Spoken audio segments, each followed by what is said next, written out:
الله الذي جعل الشمس والقمر بحسبان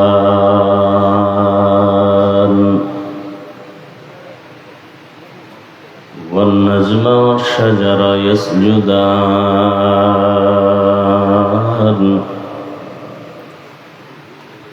وفضل زمانا على زمان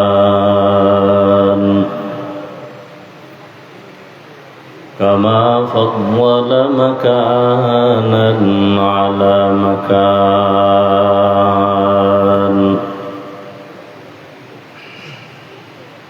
وإنسانا على إنسان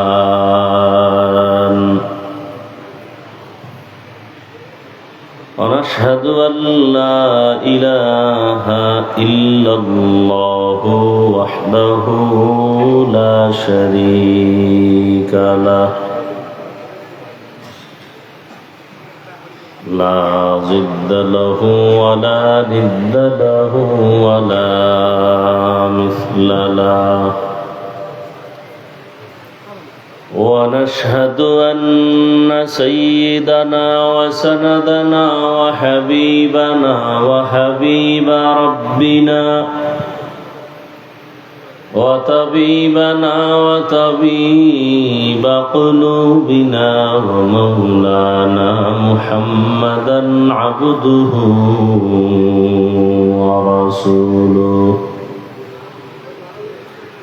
اللهم صل على محمد النبي الأمي وعلى آله وسلم تسليما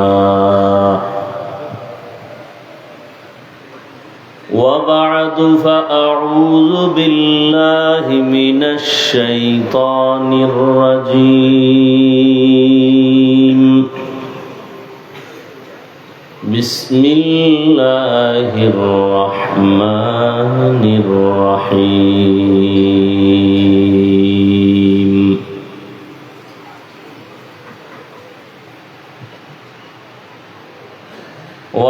ولنبلونكم بشيء من الخوف والجوع ونقص من الأموال والأنفس والثمرات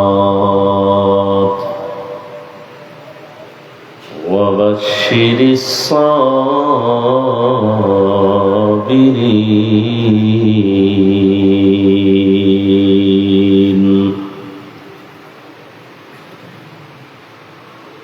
فقال رسول الله صلى الله عليه وآله وسلم من يرد الله به خيرا يصب منه صدق الله مولانا العظيم وصدق رسوله النبي الأمي الكريم ونحن على ذلك من الشاهدين والشاكرين والذاكرين والحمد لله رب العالمين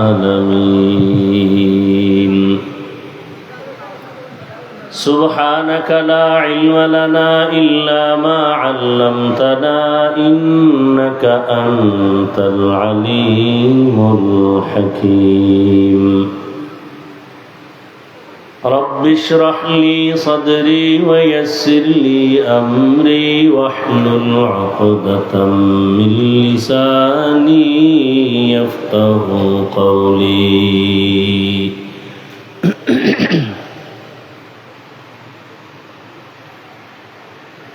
حقیقت کھل جائے گی بوقت امتحان تیرے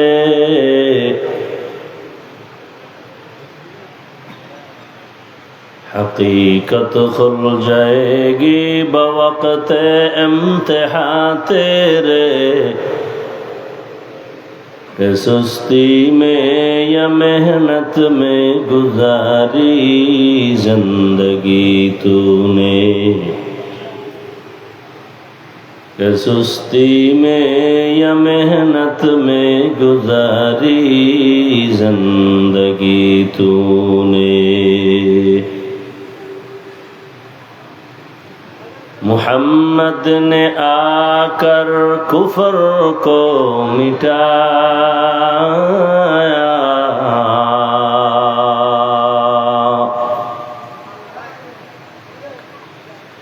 محمد نے آ کر کفر کو مٹایا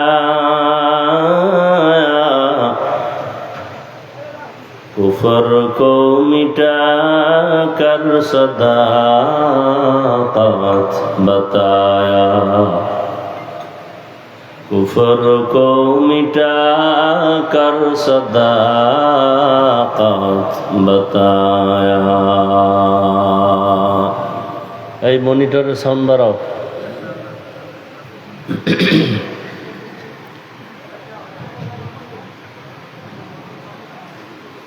ইসলামী নবজাগরণ সংগঠন বাংলাদেশ এর উদ্যোগে আয়োজিত বার্ষিক ইসলামী মহাসম্মেলন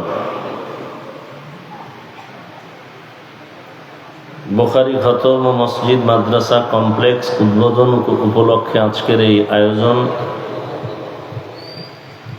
19 এপ্রিল 2025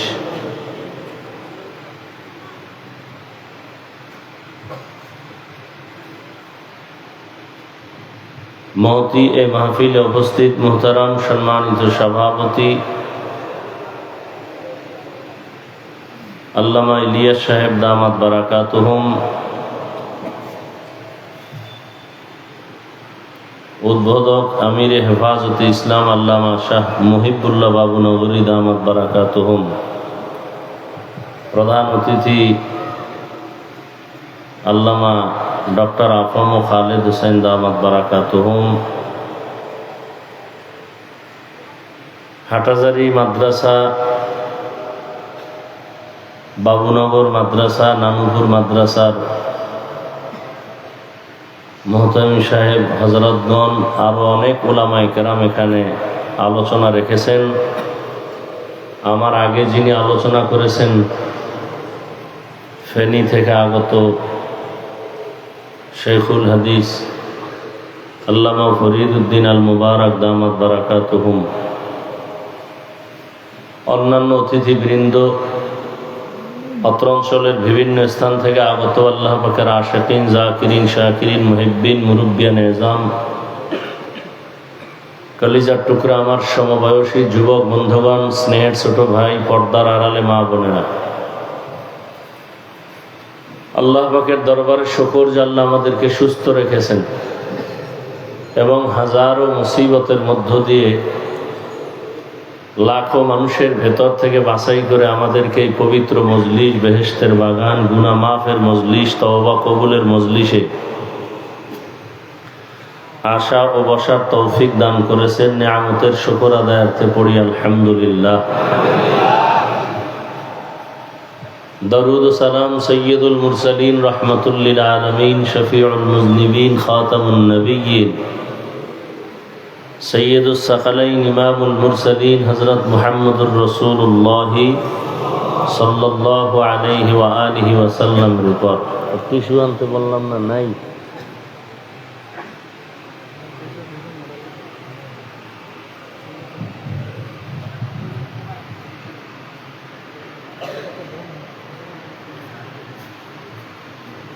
সর্বোপরি শুকর যাদের অক্লান্ত পরিশ্রমের মাধ্যমে আজ সুন্দর আয়োজন, সময়, পরামর্শ, অর্থ দিয়ে দোয়া করে উপস্থিত হয়ে মাইক, লাইট, প্যান্ডেলের ব্যবস্থাপনার মাধ্যমে সহযোগিতা যারা করেছেন, প্রত্যেককেই আল্লাহ পাক এই খেদমতের বরকতে দুনিয়াতে শান্তি, পরকালে চিরমুক্তির ব্যবস্থা করে দিন। উলামায়ে কেরাম যে আলোচনা করেছেন, সকলকেই উলামায়ে কেরামদের কথাগুলো সহি তরিকায় আমল করার তৌফিক দান করেন। উলামায়ে হযরতদের ইজ্জতকে আল্লাহ বেশি বেশি বাড়ায় দেন।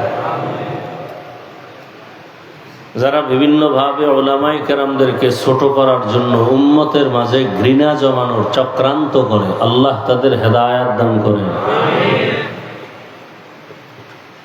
আমি আপনাদের দোয়া নেওয়ার জন্য হাজির হয়েছি এবং সংক্ষিপ্ত দু চারটি কথা বলার নিয়তে কোরআনে হাকিমের এক আয়াতে কারিমা, নবীজির একটি হাদিসের অংশ পড়েছে।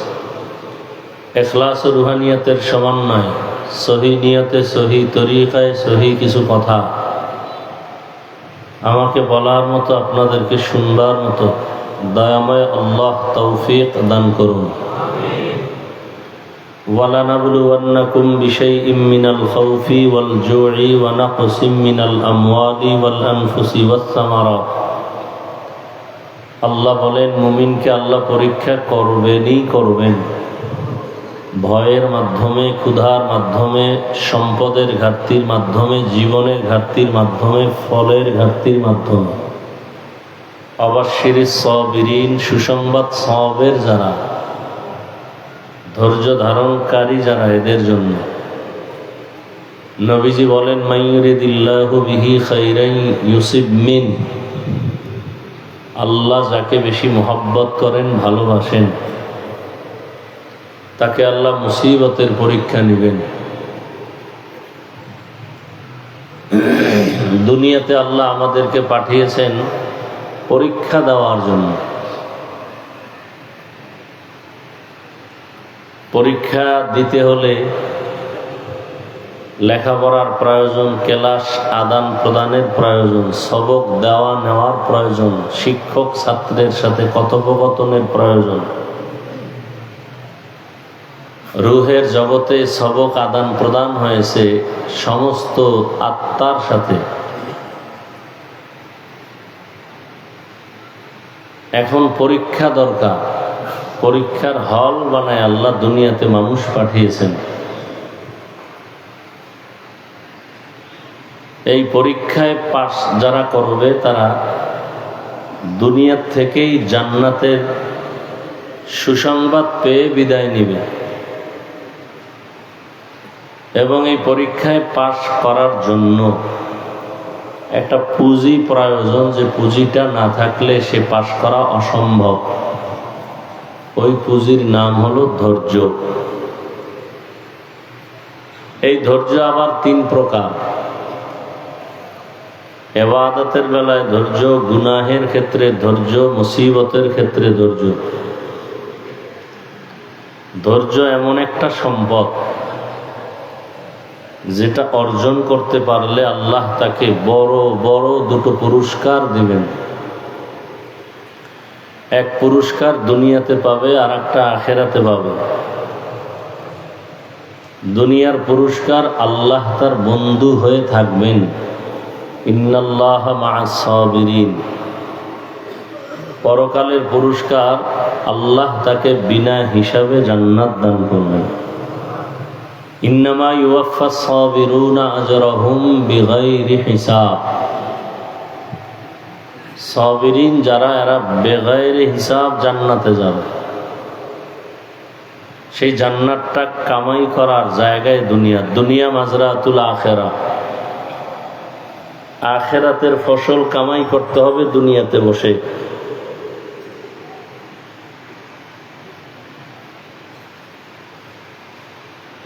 দুনিয়া ছাড়া আখিরাতের কাজ করার কোনো সুযোগ নাই ভিন্ন কোনো জায়গায়।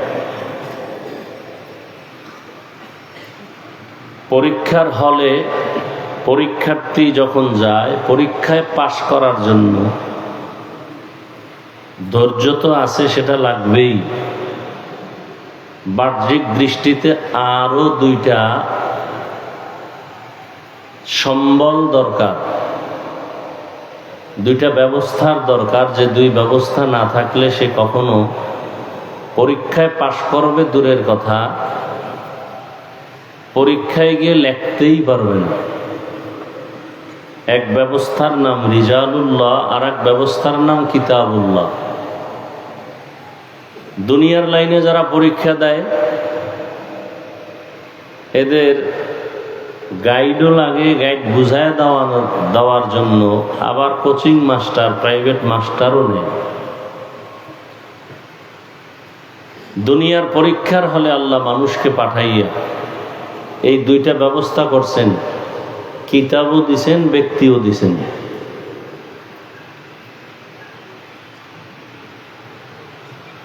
সমস্ত ব্যক্তি আল্লাহর দেয়া, সমস্ত কিতাব আল্লাহর দেয়া। ব্যক্তিদের মধ্যে শ্রেষ্ঠ রহমাতুল লিল আলামিন। আল্লাহ যত কিতাব দিয়েছেন এর মধ্যে শ্রেষ্ঠ কিতাব কোরআনুল কারীম। দোনো ব্যবস্থা আল্লাহ মক্কা নগরীতে দিয়েছেন। এই দুই ব্যবস্থার কোনো একটা যদি কেউ গ্রহণ করে, ভিন্নটা গ্রহণ না করে, তার ধ্বংস অনিবার্য। কেউ যদি শুধু কিতাব নিয়ে চলে, কোনো ব্যক্তির অনুসরণ না করে, ব্যক্তির কাছে না যায়, সে দুনিয়াতেই ধ্বংসের পথ বেছে নিবে। এরকম মানুষের জমিনে এখনো আছে যারা বলে আমরা শুধু কিতাব মানি, কোনো ব্যক্তি মানি না। এরা বাতিল, এরা গোমরাহ। আবার একদল আছে যারা বলে আমরা ব্যক্তি মানি, কিতাব বুঝিও না, মানিও না। ব্যক্তি আমাদেরকে যা বলবে তাই, এরাও গোমরাহ। আর যারা বলেন আমরা ব্যক্তিও মানি, আল্লাহর দেয়া কিতাব কোরআনও মানি, তারা আহলে হক। যত উল্টা পাল্টা হয় চলাফেরা, কথাবার্তা, সর্বক্ষেত্রে খোঁজ নিয়ে দেখবেন দুইয়ের একটা নাই। হয়তো কোনো ব্যক্তি হিসাবে মুরব্বী মানে না, নয় মুরব্বীর অন্ধভক্ত কিতাবাদি মানে না। এজন্য পদে পদে তার ঝামেলা, পদস্খলন। আল্লাহ পাক রব্বুল আলামিন দুনিয়াতে মানুষ বানাইয়া আল্লাহ পাক এই দুই ব্যবস্থাও দিয়ে দিলেন। মক্কা নগরীতে যখন রসুল আসছেন, এমন এক পরিবেশ ছিল যে মক্কার মানুষের মতো খারাপ পৃথিবীর আর কোথাও ছিল না। আপনাদের এলাকায় মসজিদ আছে, মসজিদ আছে না? মসজিদ থেকে একটু দূরের মানুষগুলো উল্টাপাল্টা যতটুকু করে, মসজিদের খুব নিকটের মানুষ উল্টাপাল্টা কম করে। কেন বলে মসজিদ? কথা ঠিক না? পৃথিবীর মধ্যে শ্রেষ্ঠ ঘর মসজিদ বাইতুল্লাহ, যার কোনো তুলনাই নেই।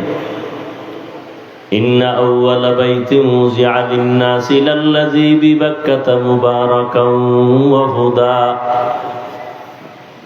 মুবারাকান ওয়া হুদাল লিল আলামিন। বাইতুল্লাহ এমন দামি একটা ঘর, যে ঘর দেখলেই সওয়াব, শুধু তাকায় থাকবে সওয়াব।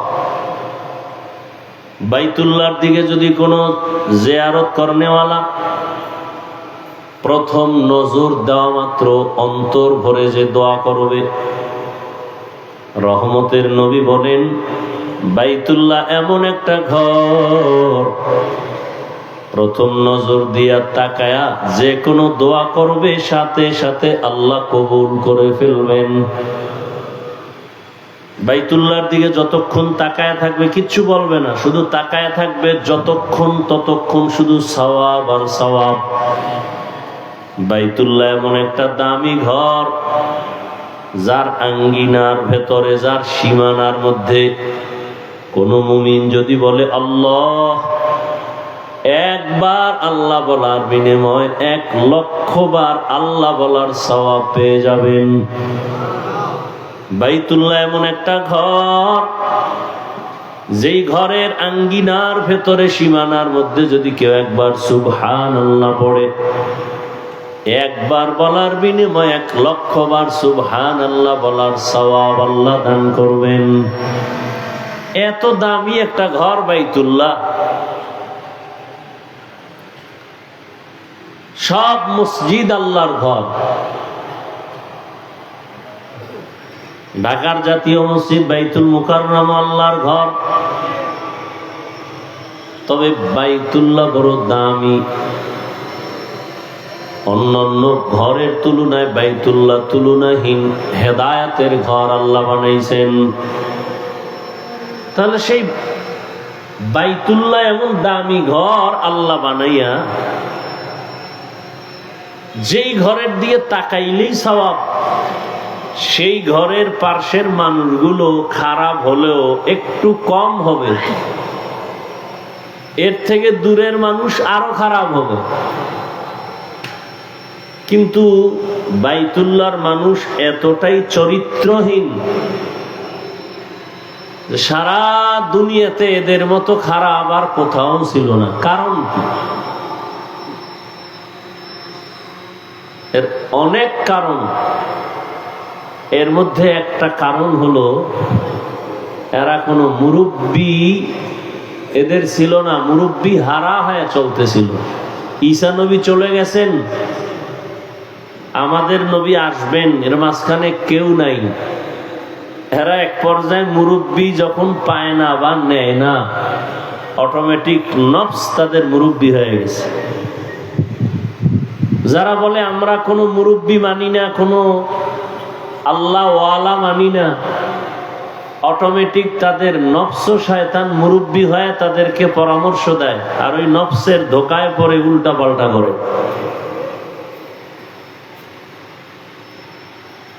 যখনই রহমতের নবী আসলেন,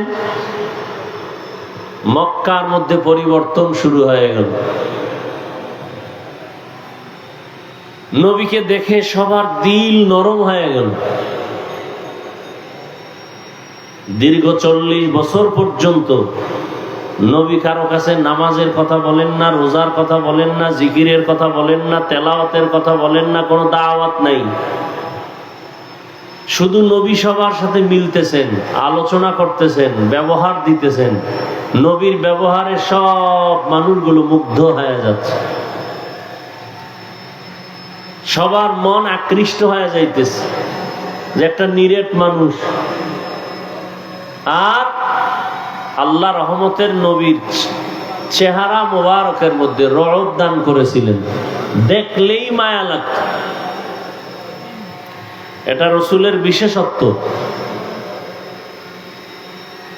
তো নবীর প্রতি যখন আকৃষ্ট হলো মানুষের অন্তর, এইভাবে চলতে থাকলো 40 বছরের বেশি। এরপরে আল্লাহ কোরআন দিলেন, নবীজি দাওয়াত শুরু করলেন। সেই চরিত্রহীন মানুষগুলো নবীজির দাওয়াত আর আদর্শ গ্রহণ করার কারণে এতটা দামি হয়ে গেল, আল্লাহ পাক জিব্রাইল আমিনকে লিস্টি নিয়ে পাঠিয়ে দিলেন, যাও রহমতের নবীকে লিস্টি দেখায়া দাও, যাদের নাম আছে এরা বিনা হিসাবে জান্নাতি।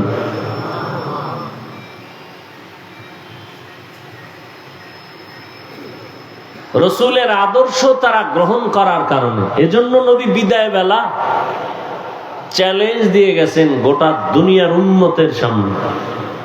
قال رسول الله صلى الله عليه وآله وسلم تركت فيكم أمرين لن تضلوا ما تمسكتم بهما كتاب الله وسنة رسوله। দুটো জিনিস রেখে গেলাম, আঁকড়ায় ধরো। যারা ধরে রাখবে তাদের ঈমানও যাবে না, সম্মানও যাবে না। বর্তমান দুনিয়াতে আজও 1500 বছর পরে এই দুই জিনিস যারা ধরে রাখছে, কোরআন এবং রসুলের আদর্শ সুন্নাত, এরা আজও সম্মানে আছে, শান্তিতে আছে, ঈমানেও আছে। আর যাদের কাছে দুটো নাই, টাকা আছে, বাড়ি গাড়ি আছে, সম্মানও নাই, শান্তিও নেই। কত বিল্ডিংওয়ালা বিল্ডিং ছেড়ে জঙ্গলে ঘুরে, কত টাকাওয়ালার টাকা ব্যাংকে পড়ে আছে, বংশের কেউ ভোগ করতে পারে না।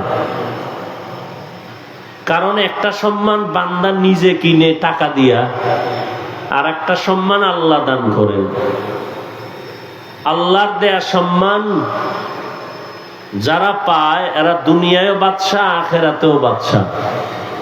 আর যারা টাকা দিয়া সম্মান কিনে, এদের প্রথম অবস্থায় ফুলের মালা, ফাইনাল তাদের জুতার মালা।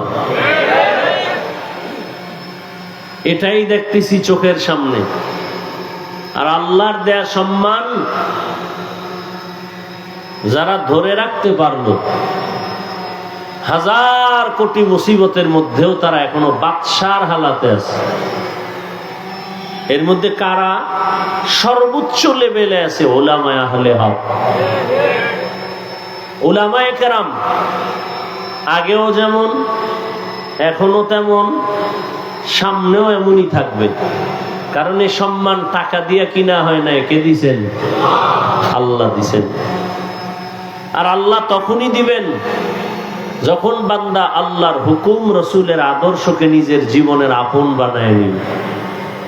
আল্লাহ তখন সম্মান শুধু বাড়াতেই থাকবেন। قال رسول الله صلى الله عليه وآله وسلم من تواضع لله رفعه الله। যেই বান্দা বান্দি নিজেকে ছোট মনে করে চলবে, বিনয়ী বানায় চলবে, আল্লাহ তার মর্যাদা অনেক উঁচু করে দিবেন।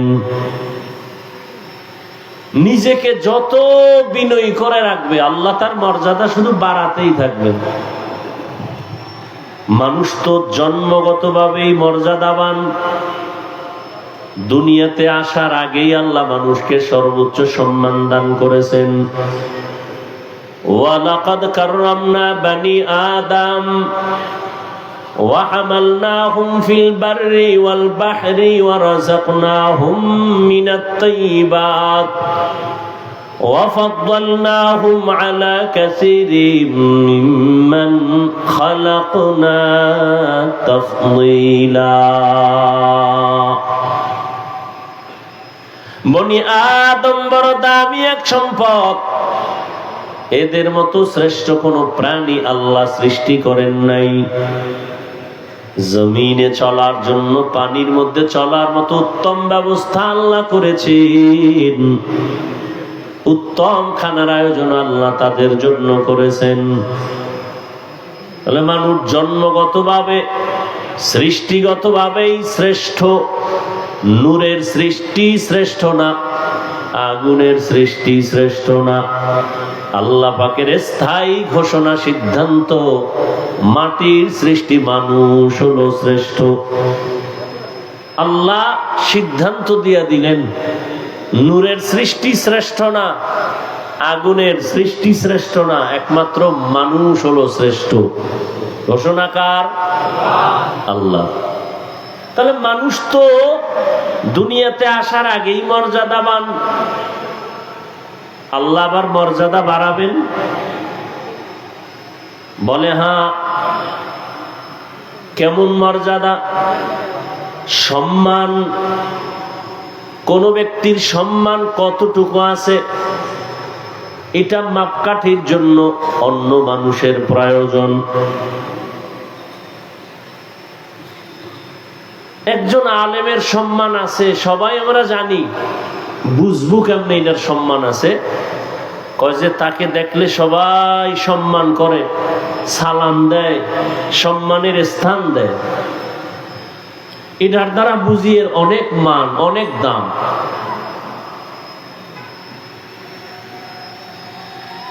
তো একজন ব্যক্তি খুব বিনয়ী হয়ে চলে, তাকে 100 লোক মহব্বত করে, 500 লোক মহব্বত করে, 5000 মানুষ তাকে সম্মান করে। নবী বলেন, বিনয়ী হয়ে চলো, সারা দুনিয়ার মুমিন তোমাকে সম্মান করবে। আরো বিনয়ী হও, বিধর্মীরাও তোমাকে সম্মান করবে। তুমি আরো বিনয়ী হও, শুধু মানুষ না, ভিন্ন প্রাণীরাও তোমাকে সম্মান করবে। যেমন রহমতের নবী রাস্তা দিয়ে চলতেছেন, রাস্তার দুপার্শ্বের গাছ নত হয়ে রসুলকে সালাম জানায়। কেমন রহমতের নবী আমার! নবী রাস্তা দিয়ে হাঁটেন, জঙ্গলের প্রাণী বারবার রহমতের নবীরে সালাম জানায়। রহমতের নবীর এত সম্মান, দুধের বাচ্চাগুলো নবীকে দেখে সালাম দেয়। এর সম্মান। রহমতের নবীর পরে বর্তমান দুনিয়াতে বহু আল্লাহর প্রিয় গোলাম আছেন, আল্লাহর বড় মহব্বতের গোলাম।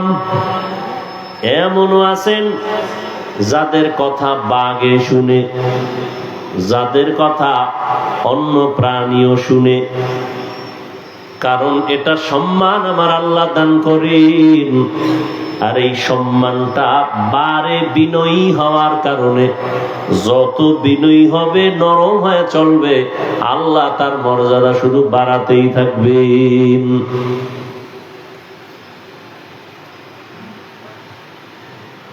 এমপি সাহেব চেয়ারে বসছে, চেয়ারের মেয়াদ শেষ হয়ে গেছে। চেয়ারম্যান সাহেব চেয়ারে বসছে, চেয়ারের মেয়াদ আছে, এখন শেষ।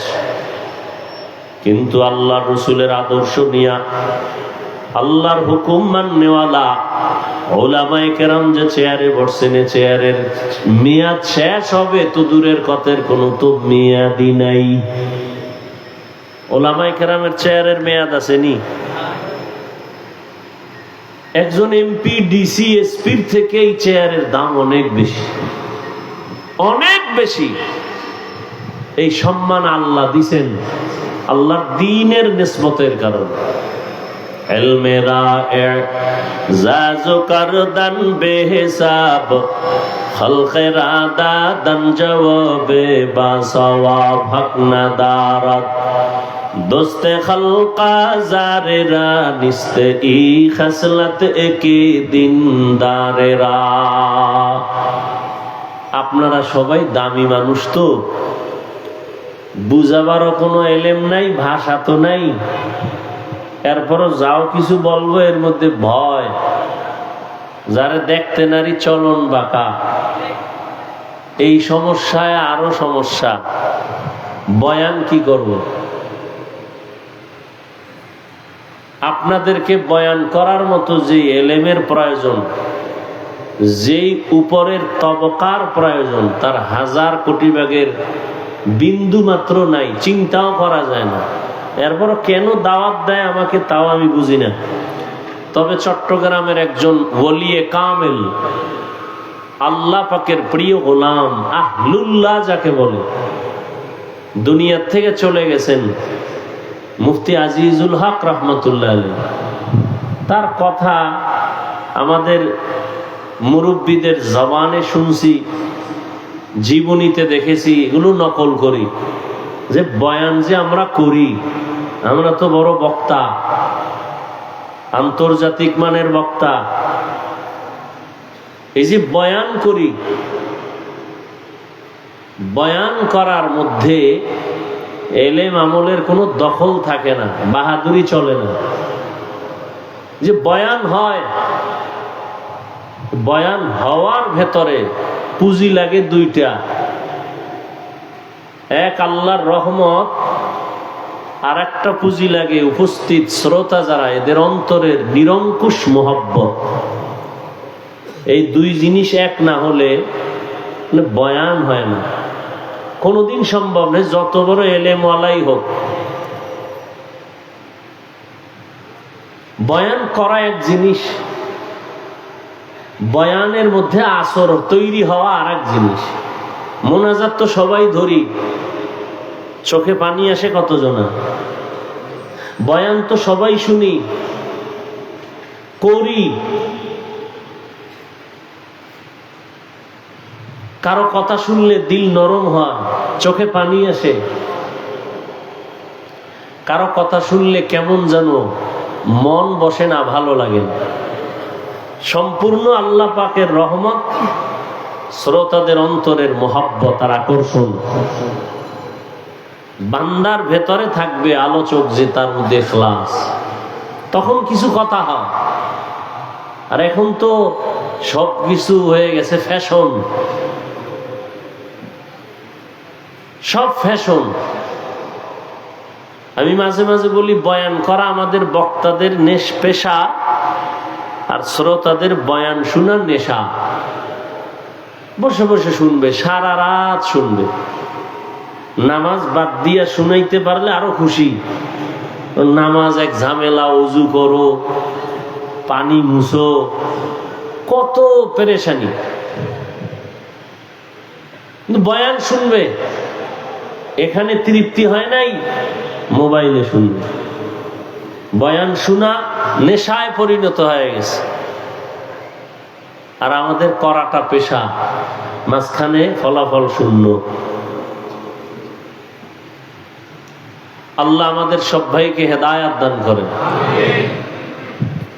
কেউ মোবাইল নিয়ে ব্যস্ত, কেউ ক্যামেরা নিয়ে ব্যস্ত, এক একজনে এক এক কামে ব্যস্ত। বইছে এক কামে, ব্যস্ত হইছে 10 কামে। যারে শয়তানে ধরে ভাত থুইয়া তামাক ধরে, বুঝলেন? ভাত খায় না, তামাক খায়। বসছে বেহেশতের বাগানে, করতেছে দুনিয়ার দান্দা। এই ছবি সেই ছবি, দুনিয়ার সব উলামায়ে কেরাম একমত, বিনা কারণে এমনিই কোনো ছবি তোলা সম্পূর্ণ হারাম। সারা দুনিয়ার উলামায়ে কেরাম একমত, এমনিই হারাম, কবিরা গুনাহ। বসছে বেহেশতের বাগানে, করবে জান্নাতের কাজ, করছে দুনিয়ার কাজে ধান্দায়। এরপরে মোবাইল যদি চোরে লইয়া যায়, তা আমও গেল, সালাও গেল, আইসে খালি যাইবে খালি। এই বয়ান কি শুনবো এটা দরকার নাই। সুন্দর বয়ান করছে, বাসে একটু চাপাবাজি করে যাবে। সুন্দর বয়ান, কি বয়ান ওটা বলার কোনো সুযোগ নাই, সুন্দর এতটুকু বলা যায়। মেরা এজাজ করদান বেহিসাব, খলকেরা দাদান জবাবে বাসাওয়া।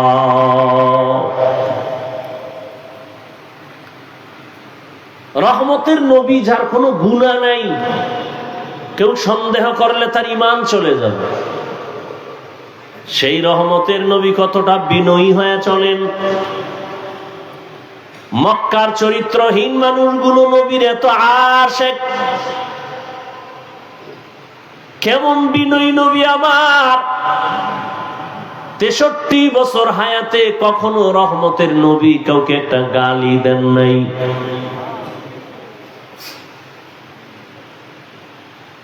কেমন মায়ার নবী আমার! রহমতের নবীর জীবনে ভুলেও কোনোদিন একটা মিথ্যা কথা বলেন নাই, কাউকে একটা গালি দেন নাই। হাজারো গালি নবী শুনছেন, একটা গালির জবাবও দেন নাই। আরো আশ্চর্য কথা, কেমন রহমতের নবী আমার, যার এত পাওয়ার, আল্লাহর কাছে চাইতে দেরি পাইতে দেরি না। সেই নবী কারো জন্য রাগ হইয়া বরদোয়াও করে না। তায়েফের ময়দানে রক্ত ঝরায় আল্লাহ নিজে জিব্রাইলকে পাঠায় দিছে, নবী বললেই সব ধ্বংস করে দিব। নবী বলে না না। এজন্য আল্লাহ বলেন, লাউ কুনতা ফাদদান গালিযাল কলবি লানফাদ্দু মিন হাওলিক।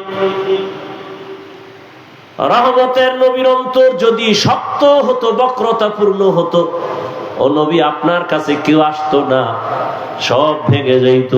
কিন্তু আপনার হৃদয়টা এত কোমল, এত দুর্বল, এত নরম, দুশ্মন আসিয়াও নবীর ভক্ত হয়ে যায়। রহমতের নবী কোনদিন জীবনে দুটো চোখ মোবারক গরম করে কারো দিকে তাকান নাই।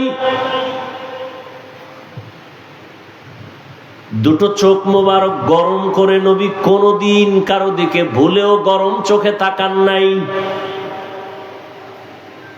মাত্র 13 বছরের ব্যবধানে মক্কার চরিত্রহীন লম্পট এতটা নবীর আশেক। নবীজি বলেন, আমাকে দেখা মাত্র দিলটা মানুষের নরম হয়ে যায়। অল্প টাইমে মক্কার এই চরিত্রহীন মানুষগুলো জান্নাতের টিকিট পাইল, শুধু নবীর ব্যবহার, আর কিছুই না। নবীর সুন্দর নরম আচরণ, নবীজির আদর্শ দেখে বড় বড় বেঈমান পর্যন্ত নবীর পক্ষে চলে আসলো। এই জন্য আল্লাহ যার কপাল ভালো রাখবেন, সে দ্রুত লাইনে চলে আসবে, আর যার কপাল খারাপ হবে হাজারো বয়ানে তার কপালের দরজা খুলবে না। মান ইয়াহদিল্লাহু ফাহুয়াল মুহতাদ ওয়া মান ইউদ্লিল ফালান তাজিদা লাহু ওয়ালিয়াম মুরশিদা। আল্লাহ যাকে হেদায়েত দিবেন সে পেয়ে যাবে, যার কপাল বড় খারাপ সে হেদায়েত পাবে দূরের কথা, হেদায়েত পাওয়ার কোনো মুর্শিদও পাবে না, পথ প্রদর্শক পাবে না। কপাল যদি কারো পুরিয়া যায়, আমি হাফিজুর রহমান কেন, সারা বাংলাদেশের ওলামায়ে কেরাম কেন, মক্কা মদিনার ইমাম কেন, স্বয়ং রসুলেও যদি বয়ান করে ওর কপাল খুলবে না। কপাল যদি পুড়ে যায়, আর কপাল পুড়ে 3 জায়গায় বেদবি করলে এমন পোড়া পুড়ে ওই পোড়া আর জোড়া লাগে না। কয় জায়গায়? 3 জায়গায় বেয়াদবি করলে কপাল পুড়ে যাবে। মরার পরে না, আগেই পুড়ে যাবে, শাস্তিও মরার আগে শুরু হবে। এক জায়গা হলো মা বাবা। মা বাবার সাথে যদি বেয়াদবি করে ওই সন্তান মরার আগেই বিছানায় পড়ে যাবে, বিচার শুরু হয়ে যাবে। দ্বিতীয় জায়গা শিক্ষক।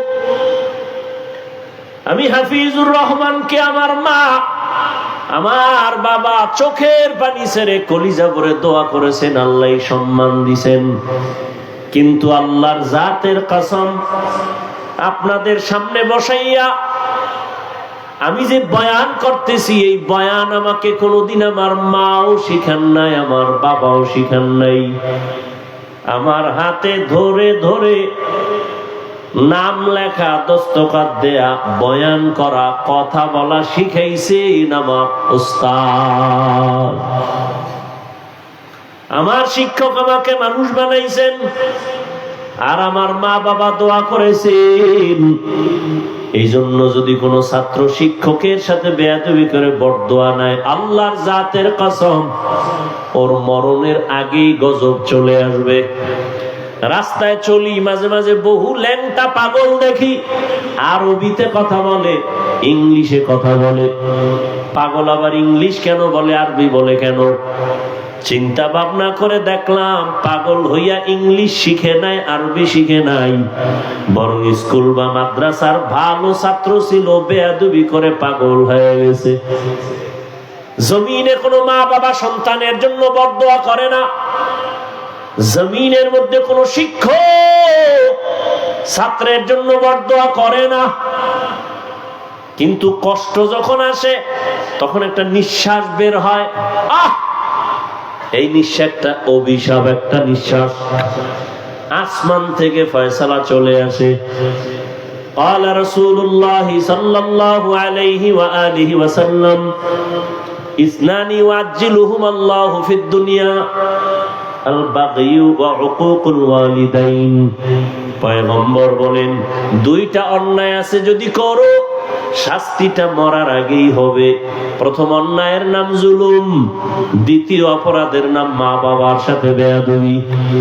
জুলুম আবার 3 প্রকার, আল্লাহর সাথে জুলুম, নিজের সাথে জুলুম, অন্যের সাথে জুলুম। আল্লাহর সাথে জুলুমের নাম শিরিক, ইন্নাশ শিরকা লাযুলমুন আযীম। নিজের সাথে জুলুম আবার আলাদা আলাদা। আমি নিজে মানে শুধু ব্যক্তি একা না, কু আনফুসাকুম ওয়া আহলিকুম নারা। আল্লাহ আমাকে হাত দান করেছেন, এটার আলাদা ডিউটি আছে, বিনা কারণে আল্লাহ দেন নাই। 5টা আঙ্গুল দিছেন, এক একটা আঙ্গুলের মধ্যে আবার 4টা করে দাগ আছে, গিরা আছে। কি বলে এলাকায় আঙ্গুলের এগুলির কি বলে? হ্যাঁ, গিরা। এরকম কয়টা আছে এক আঙ্গুলে? 5টায় কয়টা? 5 আঙ্গুলে কয়টা? 20টা করে এখানে গিরা লাগানো আছে, দাগ দেওয়া। এটাও আল্লাহ বিনা কারণে দেন নাই।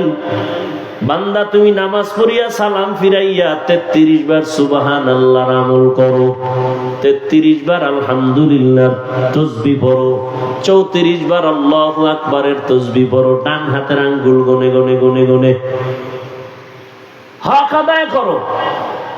আল-ইয়াওমা নাখতিমু আলা আফওয়াহিহিম ওয়া তুকাল্লিমুনা আইদিহিম ওয়া তাশহাদু আরজুলুহুম বিমা কানু ইয়াকসিবুন। দস্তগোয়াদ মঞ্চুনি দুজদিদা আম লব্বগোয়াদ মঞ্চুনি বসিদা আম চশমগোয়াদ চিদা আম গমজাহারাম গোশগোয়াদ চিদা আম সমরুল কালাম। হাতটা আল্লাহ যে কাজের জন্য দিছে ওই কাজে হাতকে ব্যবহার না করা হাতের জুলুম।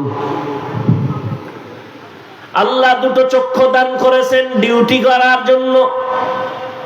আল্লাহর দেওয়া ডিউটিতে যদি ওই চোখ ব্যবহার না করা হয় চোখের জুলুম। এই চক্ষু দিয়া মা বাবা দেখবা সওয়াব, এই দুইটা চক্ষু দিয়া আল্লাহর প্রিয় ওলিদের চেহারা দেখবা সওয়াব, এই দুটো চক্ষু দিয়ে আল্লাহর কোরআন খুলে তাকায় তাকায় দেখবা সওয়াব। এই চোখ দিয়া বান্দা তুমি বাইতুল্লাহর দিকে তাকায় থাকবা সওয়াব। যদি এর বাহিরে তাকাও চোখের জুলুম। জবান আল্লাহ দান করেছেন যে ডিউটি করার জন্য, ডিউটি না করলে জবানের জুলুম। এই না আমার ব্যক্তি, পুরো ব্যক্তি এবার আহাল। আল্লাহ ছেলে দিছেন, ছেলে আমার আহাল। আমি স্বামী, স্ত্রী আমার আহাল। আমি শিক্ষক, আমার ছাত্র আহাল। আমি মসজিদের ইমাম, আমার মুসল্লিগণ আমার আহাল। আমি আলেম, উম্মত আমার আহাল। কু আনফুসাকুম ওয়া আহলিকুম নারা। জাহান্নাম থেকে ইমাম সাহেব তুমি আগে বাঁচো, তোমার মুসল্লিয়া হালদেরকেও বাঁচাও। জাহান্নাম থেকে বাবা নিজেকে আগে বাঁচাও, তোমার আহাল সন্তানকে বাঁচাও। জাহান্নাম থেকে স্বামী তোমাকে আগে বাঁচাও, তোমার আহাল স্ত্রীকে বাঁচাও। নিজে বাঁচলাম হয়ে গেল না, কোনোদিন হবে না। রহমতের নবীর সুন্দর আদর্শের কারণে মক্কার মানুষ এতটা দামি হয়ে গেল, সারা দুনিয়ার মানুষের জন্য কিয়ামত পর্যন্ত এক একজন সাহাবী এক একটা নক্ষত্র।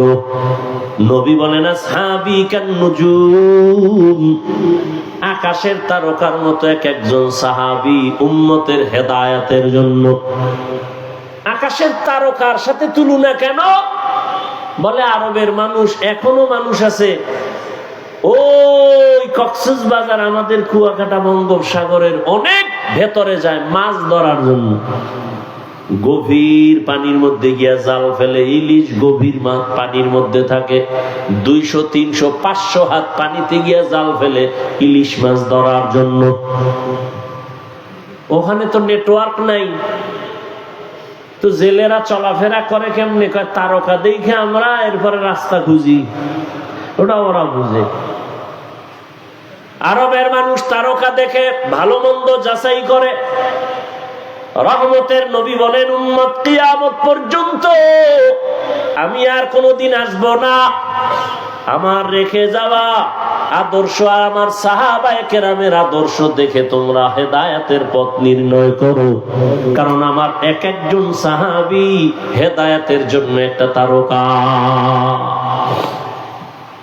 আজকে প্রতিযোগিতা লাগছে সাহাবায়ে কেরামের বিরুদ্ধে কথা বলা, আছে না নাই? কোন হিন্দু কিন্তু এই প্রতিযোগিতায় নাই, ইহুদিও নাই, খ্রিস্টান নাই, বৌদ্ধ নাই, বিধর্মীরা নাই, নামদারি মুসলমানরা প্রতিযোগিতা লাগছে। বাংলার জমিনের মধ্যে বসিয়া ওমরে ফারুক রাদিয়াল্লাহু তাআলা আনহুকে ভণ্ড বলার মতো সাহস করনেওয়ালা টুপিওয়ালাও আছে।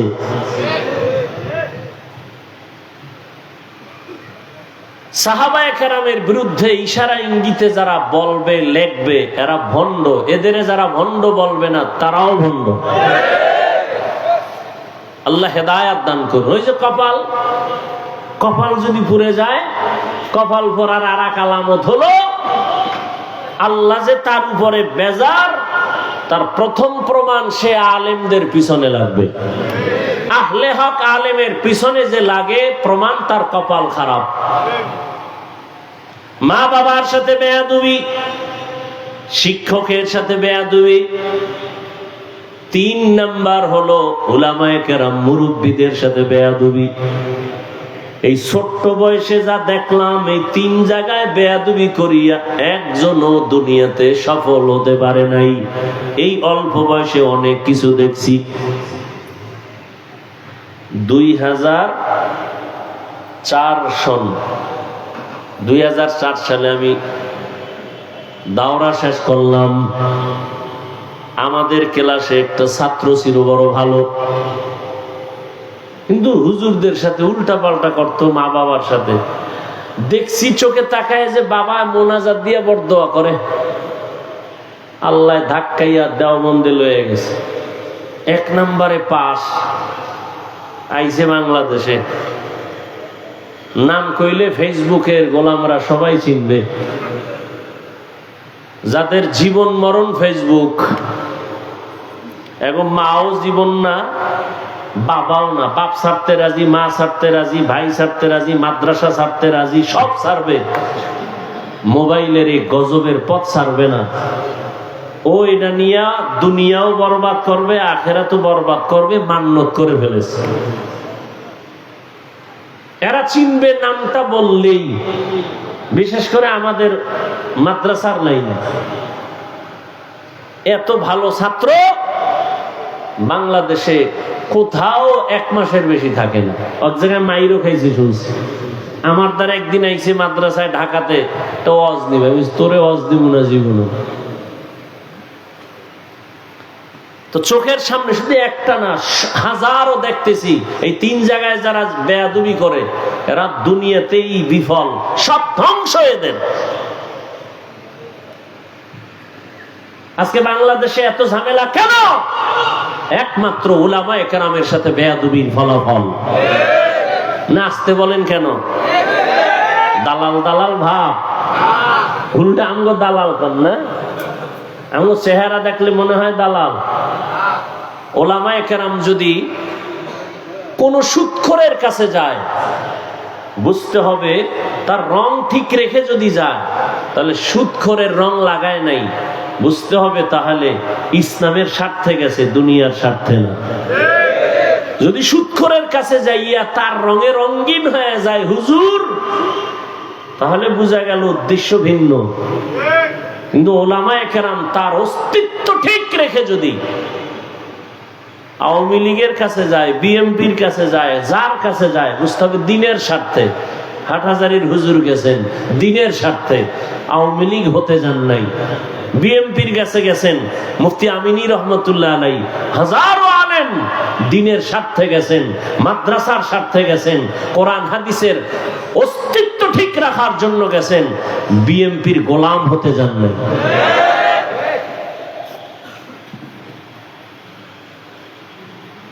হ্যাঁ, লোকমা দেয়, বয়ে বয়ে লোকমা দেয়। কি লোকমা দেনেওয়ালা? ইমাম সাহেব নামাজে দাঁড়াইছে, ভুল হইল তো লোকমা দিবে, এটা সুন্নত। ইমাম সাহেব নামাজে দাঁড়াইলে ভুল হয় না? কথা বলেন না কেন? মাগরিবের নামাজে দাঁড়াইছে, মাইকে তেলাওয়াত শুরু করছে। মসজিদের পার্শ্বে তো বাহিরে চায়ের দোকান থাকে না? থাকে না? ওখানে কয়েকটা বেনামাজি 3rd ক্লাসের বয়ে বয়ে বিড়ি টানে আর চা টানে। ওখানে নামাজ লাগে না, দিল এমনি পরিষ্কার। ইমাম সাহেব তেলাওয়াত শুরু করছে, জানালা দিয়ে বাহিরে আওয়াজ আসতেছে, আলহামদু পড়তেছে। হঠাৎ করে আল্লাহর কি কুদরত, আলহামদুর মধ্যেই ভুল হয়ে গেছে। তো চায়ের দোকানের ওই বেনামাজিটি শুনে ফেলাইছে। একটা আর একটার কয়, ইমাম সাহেব কইল কি? কত ভুল করছে, ভুল। কত লোকমা দাও।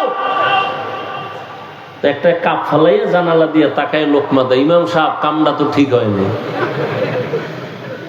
এটা লোকমা না বেয়াদবি? বলেন, এটা লোকমা না বেয়াদবি? খবরদার, লোকমা দিও, বেয়াদবি করিও না। বলে গেলাম, লোকমা দিও, বেয়াদবি করিও না। মরার আগে পঙ্গু হয়ে যাবি। এখন লোকমা দেবে কারা বলেন? মুসল্লিরা। তো ইমামের পিছনে মুসল্লি আছে 500, এরা সবাই যদি একটা লোকমার নিয়তে চিৎকার দেয় তো চাই দেখবে যে ইমাম নাই, জাকাতে স্টপ করছে। হবে? লোকমা কিভাবে দিতে হবে? নিয়ম আছে না নাই? পেছনে একজন যোগ্য ব্যক্তি দাঁড়াবে। কার পিছনে?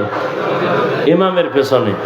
যোগ্য ব্যক্তিকে সভাপতি, এলাকার বড় সুদখোর। কি না, তার সভাপতি বানাইছেন কেন? এলাকার বড় সুদখোর, সে যোগ্য। নাইলে এরা মসজিদের সভাপতি বানাইছেন কেন? মসজিদের সেক্রেটারি কেন? এই জন্যই তো কই কপাল পড়ছে। শিয়ালের হাতে দিছে মুরগি আমানত 3 দিন। শিয়াল খায় দোয়াও চাই, মাফও চাই। এটা ফ্যাটের ভিতরে গিয়ে কি মা হয়ে গেছে, আর ফেরত দেওয়া যাবে না। এ জাতির কপাল পুড়েছে। শিয়ালের হাতে মুরগি দিলে যা হয়, মসজিদ মাদ্রাসা ধর্মের চাবি সুদখোর বেনামাজি ঘুষখোরের হাতে দিলে তো তাই হবে, আর তাই হচ্ছে। দিছে কে? জিবরাইল। সুদখোর ঘুষখোরের হাতে মাদ্রাসা মসজিদের চাবি দিছে কে? ফেরেশতারা। কারা দিছে? কারা? আমরা কইতে লজ্জা লাগে, ভোটের আগে পায়খানা খাইছেন টাকার নামে, লজ্জা করে নাই? ওই ভোটের আগের রাত্রে টাকা না খাইয়া বাথরুমে গিয়া 10 গ্রাম পায়খানা খাইও, পরে বাজারে গিয়া হালাল সাবান দিয়ে কুলি কইল, গন্ধ শেষ। মোনাজাত দেয়, কবুল হয় না, হুজুরের দোষ। নিজে যে হারাম খাইছে আর কোনো দোষ নেই। কয় ভাই দাওয়াত কা? আলহামদুলিল্লাহ। কয় আপনার বাড়ি? কয় নাউজুবিল্লাহ। নিজের অপরাধের চিন্তা নাই, নিজে নামাজ পড়ে না, দোষ নাই, লোকমা দেয়। তো যোগ্য ব্যক্তি দাঁড়াবেন। কেমন যোগ্য? ইমামের নামাজের মাঝখানে যদি ঝামেলা হয়, ইমাম পেছনে যাবেন, বাকি নামাজটা পেছনের যোগ্য ব্যক্তি এসে কমপ্লিট করে দিবেন। এমন কি তেলাওয়াত চলতেছে, মাঝখানে হঠাৎ করে যদি এমন হয়ে যায় শব্দের উচ্চারণ যে অর্থ বিকৃত হয়ে গেছে, এটা বুঝার মতো ইলমওয়ালা পেছনে থেকে লোকমা দিবেন। এজন্য আমি সারা বাংলাদেশে বলি, অন্তত উলামায়ে কেরামদেরকে লোকমা দেনেওয়ালারা সাবধান। লোকমা দাও, কিন্তু বেয়াদবি করিও না। লোকমার নামে বেয়াদবি করলে কপাল পুড়ে যাবে। ভালো করে মনে রাখিও, রাসূলের হাদিস শুনায় গেলাম, 3 জায়গায় বেয়াদবি করলে ওর কপাল শেষ। মরার পরে না আগে? আগেই। 1 নম্বরে কি? মা বাবা। 2 শিক্ষক। 3 উলামায়ে কেরাম, মুরব্বী। শুধু ওলামা না, এলাকার মুরব্বী আছে, আলেম না, 5 ওয়াক্ত নামাজ পড়ে, ভালো মানুষ, তার সাথেও বেয়াদবি করে। কত রিক্সা চালায় মুরব্বী, তার সাথেও বেয়াদবি করে 5-10 টাকা নিয়ে। বরদোয়া হাত উঁচু করে করা লাগে না, দিল থেকে যখন কষ্ট হয় সেটাই বরদোয়া। আল্লাহ হেদায়েত দান করুন।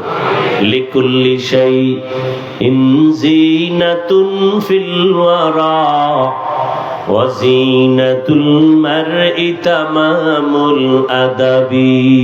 এত বয়ান চলতেছে, সুন্দর বয়ান, আপনারাও কম জানেন না।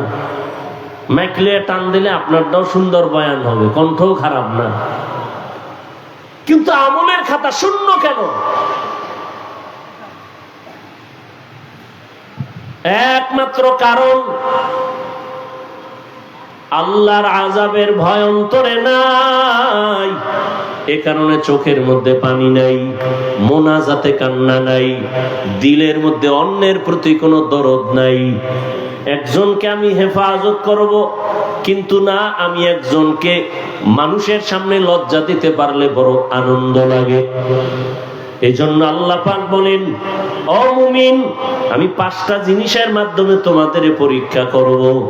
1 নাম্বার জিনিস হলো ভয়, দ্বিতীয় হলো ক্ষুধা। ভয় মানে 4 মাযহাবের 4 ইমাম, এর মধ্যে একজন ইমাম শাফিঈ রাহমাতুল্লাহি আলাইহি বলেন, এখানে ভয় মানে হলো আল্লাহর পক্ষ থেকে ভয়। আল্লাহর পক্ষ থেকে ভয় হলো জাহান্নামের আযাব। যেই ভয়টা আল্লাহ আমার নবীকেও দিলেন, ইয়া আইয়ুহান নাবিয়্যুত্তাকিল্লাহ ওয়া লা তুতি'ল কাফিরিনা ওয়াল মুনাফিকিন। ও নবী, আপনি আমাকে ভয় করেন, কাফের মুনাফিকের অনুসরণ করবেন না। আর একটা ভয় হলো বেঈমানের পক্ষ থেকে ভয়, ফিলিস্তিনের জমিনের ভেতরে ইসরায়েলি কুকুরদের ভয়। ওরা বলে আল্লাহকে মানলে তোমাদেরকে মেরে ফেলা হবে। এই ভয়কে জয় করবে আল্লাহর মহব্বতের বান্দা, জীবনকে বিসর্জন দিয়া দিবে। হাজারো প্রতিকূলতা আসবে, আল্লাহর ভয় আসলটা অন্তরে যখন রাখবে, তখন দুনিয়ার ভয় তার সামনে কিছুই না। এরে নবীর আশিক, আজকে মুসলমানের উপরে এত বিপদ। বাংলাদেশের মুসলমান আমরা মায়ের কোলে আছি, মনে করি আমাকে বিপদ নাই। না, কি বিপদ নাই তার নিশ্চয়তা কি আছে? মাদ্রাসা বেশি, আলেম ওলামা বেশি। আরে ভাই, এর থেকে তো ভারতের মধ্যে মাদ্রাসা আরো বেশি ছিল, আলেম ওলামা অনেক ছিল। হাজার হাজার মাদ্রাসা ধ্বংস করে দিল, হাজারো হাজারো আলেম ফাঁসির মধ্যে ঝুলাইয়া গাছে টানাইল ব্রিটিশ বেঈমানেরা। স্পেনের জমিন 800 বছর পর্যন্ত মুসলমান শাসন করল। যেই স্পেনের মধ্যে 30 খণ্ড তাফসীর লেখা হলো, তাফসীরে কুরতুবী। আজকে স্পেনের মধ্যে আজানের ধ্বনি নাই, সব ধ্বংস হয়ে গেল। মুসলমানকে আগুনে পুড়িয়া ভূমধ্য সাগরে সব শেষ করে দিল। ইহুদি বেঈমানরা মিছিল করলো, আনন্দ মিছিল। ওই দিনটা ছিল এপ্রিলের 1ম তারিখ, পহেলা এপ্রিল। পহেলা এপ্রিল মুসলমানের কান্নার দিন, বেঈমান ইহুদিদের আনন্দের দিন। কিন্তু মুসলমান বুঝে না, এপ্রিল ফুল পালন করতে গিয়া মুসলমানেরাও আনন্দ করে লাফায়। অথচ মুসলমানের এক ক্লান্তের দিন, বেঈমান কর্তৃক অত্যাচার নিপীড়ন মুসলমানের উপরে। স্পেনের জমিন ধ্বংস যেদিন শুরু হয়, পহেলা এপ্রিল। এই জন্য বেঈমানরা এপ্রিল ফুল পালন করে। মুসলমানের ইতিহাসও জানা নাই, জানবে দূরের কথা। হিন্দু আইসাই বাংলাদেশে ইসলামের বিরুদ্ধে আন্দোলনের ডাক দেয় নাই, ইহুদি দেয় নাই। এ দেশে ইসলামের 12টা বাজানেওয়ালা মুনাফিকই যথেষ্ট। আমি যে কথাগুলো বললাম, এই বয়ানটা মসজিদের খতিব সাহেব আগামী জুমায় করো। মুসলমান কমিটির কয়েকজন বলবে, হুজুর আপনি বাড়িতে বেড়ায় 6 মাস। কথা ঠিক? কারণ ওই শিয়ালের হাতে মুরগি। কেমনে জাতির কপাল খুলবে? এজন্য রহমতের নবী বলেন, মুসিবতের পরীক্ষায় পাস করো, ইবাদতের বেলায় ধৈর্য, মুসিবতের বেলায় ধৈর্য ধারণ করো, গুনাহের বেলায় ধৈর্য। জীবনটা চলে যাবে, তারপরও গুনার ক্ষেত্রে কোনোদিন আমি সামনে আগাবো না, আল্লাহর ভয়। ভাইরা আমার,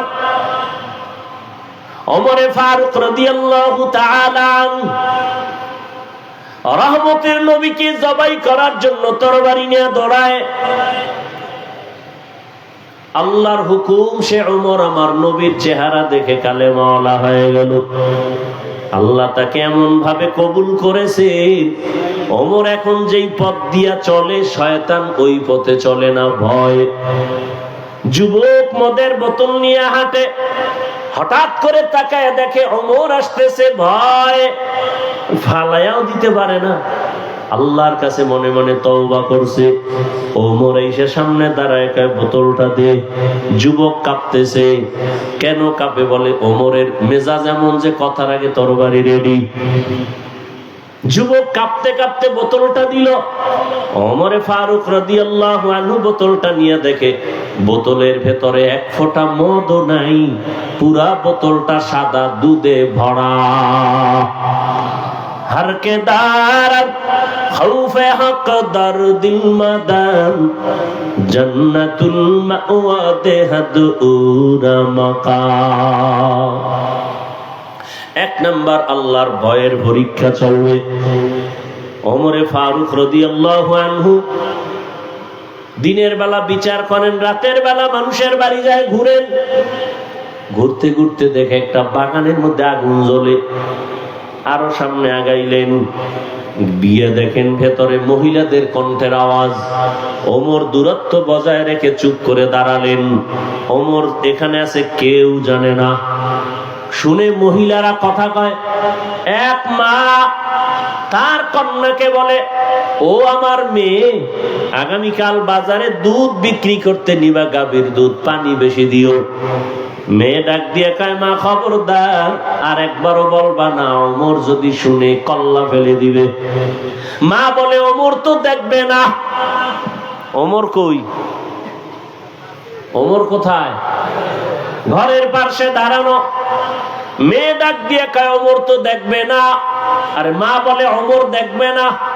মেয়ে বলতেছে, মা ওমর যদিও দেখবে না, তবে আমার আল্লাহ আমারে তো দেখবে। ইয়া ইলাহি মুঝসে মুঝকো দূর কর, তাকে দেখো মুঝ মে তুঝকো এক নজর। ইয়া ইলাহি तू मेरा माबूद है, या इलाही तू मेरा माशूक है। ওমর ফারুক রাদিয়াল্লাহু আনহু কথাটা শুনে চলে গেলেন। পরের দিন আদালতে লোক পাঠাইয়া মা আর মেয়েটাকে ডাকালেন। ডাকানোর পরে তারা ভয়, মনে হয় ওমর ডাকছে মানে ফাঁসি হয়ে যাবে। সম্মানের সাথে মেহমানদারি আপ্যায়ন করালেন। ওমর মোহাব্বতের আওয়াজ দিয়ে বললেন, মা ধন্য আপনার কপাল, এমন একটা মেয়ে আপনি ঘরে পাইছেন যার আপাদমস্তক শুধু আল্লাহর ভয় ঢুকানো, তাকওয়ার ফাউন্ডেশন তার ভেতরে, আল্লাহর ভয়। আপনি ধন্য মা, আজকে আপনাকে একটা পুরস্কার দেওয়ার জন্য ডাকছি। মা বড় খুশি। খলিফাতুল মুসলিমিন আমাকে পুরস্কার দিবেন। কি পুরস্কার দিতে চান? ওমরে ফারুক বলেন, আপনি যদি খুশি হন আর রাজি হন, আপনার ওই কন্যাটা, মেয়েটা আমি ওমরের ছেলের বিবাহের বন্ধনে নিতে চাই। মা বড় আনন্দিত হয়ে গেলেন। আলহামদুলিল্লাহ, আমি রাজি। ওমর এই আল্লাহর বান্দি মেয়েটাকে তার ছেলের সাথে বিবাহের বন্ধনে নিয়ে আসলেন। আর এই মেয়েটা এমন ধন্য, এমন চাঁদের আলো, এর গর্ব ধারায় আর চাঁদের আলো জমিনে আসছে। ওমর ইবনে আব্দুল আজিজ রহমাতুল্লাহ আলাইহি। এই জন্যই বললাম, ও যুবক, জীবনে যদি সফল হতে চাও, সবাই তো সফলতা চায়, আমিও সফলতা চাই, আমিও সম্মান চাই। কে সম্মান না চায়? সবাই চায়, কিন্তু সম্মানের ঠিকানা কোথায় এটা মানুষ বুঝতে ভুল করে। সম্মান আর সফলতা আসবে তিন জায়গার দোয়া: মা বাবার দোয়া, শিক্ষকের দোয়া, ওলামায়ে কেরামের দোয়া, নেক নজর। মা বাবার দোয়া ছাড়া জীবনে চেয়ার পর্যন্ত আসতে পারি নাই। মা বাবার চোখের পানি আর দোয়া যদি না থাকতো, তুমি টাকার মালিক হতে পারতা না, সম্মানের জায়গায় বসতে পারতা না। মা বাবার কত চোখের পানি আর কান্না আর দোয়া তোমার আমার জানা নাই রে বাবা। এত কষ্ট করে মা বাবা তোমাকে আমাকে মানুষ বানাইছেন। তুমি পরীক্ষার হলে গেছো, মা জানে তুমি পরীক্ষা দাও, তোমার তো চিন্তা নাই।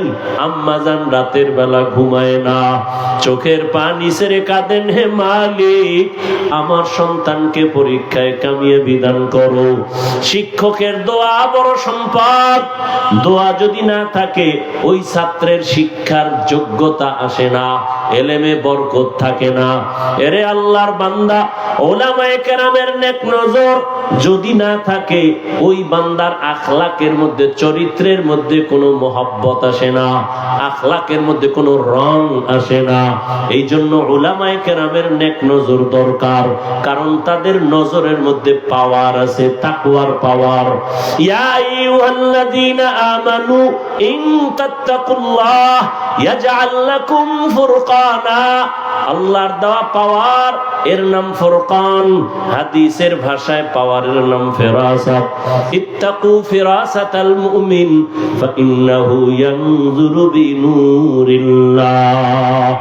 আল্লাহ তাআলা ফিরাসাতের পাওয়ার দান করেন।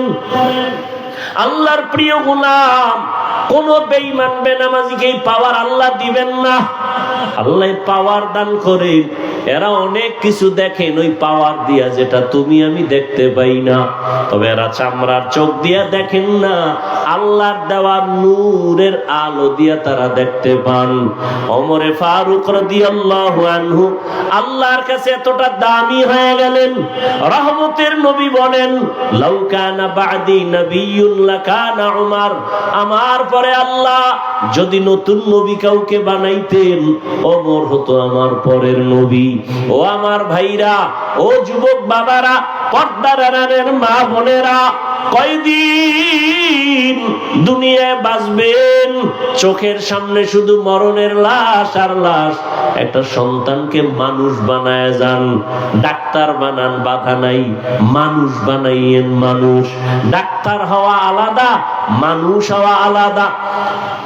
মাওলানা হওয়া আলাদা, মানুষ হওয়া আলাদা। ইঞ্জিনিয়ার হওয়া, মানুষ হওয়া বড় ভিন্ন জিনিস। আমি বক্তা হইছি ঠিক, আমি পীর হইছি ঠিক, তবে মানুষ হইতে পারলাম কিনা চিন্তা। গর্বা সুরত আদমি ইনসাবুদে আহমদবু জাহলো হামেক সাবুদে। মানুষ হওয়া বড় কঠিন জিনিস। এজন্য সন্তানটারে ডাক্তার বানাবেন, ইঞ্জিনিয়ার বানাবেন, প্রফেসর বানাবেন, কোনো বাধা নাই। তবে দাবি খবরদার যেন সন্তান বেয়াদব না হয়। আপনার সন্তানের ব্যবহারে যেন আলেম কষ্ট না পায়, সন্তানের আচরণে মা বাবা কষ্ট না পায়, সন্তানের ব্যবহারে কখনো যেন শিক্ষক কষ্ট না পায়। ডাক্তার যদি হও যুবক, আদর্শমান আদবওয়ালা ডাক্তার হইও। হাটহাজারী আর চট্টগ্রাম না, কপাল যদি খুলে যায় ডাক্তার হইয়াও দেখবা সারা দেশের মধ্যে তোমার সম্মান। তবে এই সম্মানের জায়গা পেতে হলে মা বাবার দোয়া লাগবে, শিক্ষকের দোয়া লাগবে, আলেমদের দোয়া লাগবে, না হয় সম্ভব না। আর বেয়াদবি কইরা যদি ডাক্তার হও, তাসলিমার মতো জুতার বাড়ি খেয়ে জমিন থেকে পালাতে হবে। ইঞ্জিনিয়ার হও, সম্মানের ইঞ্জিনিয়ার, আদর্শবান।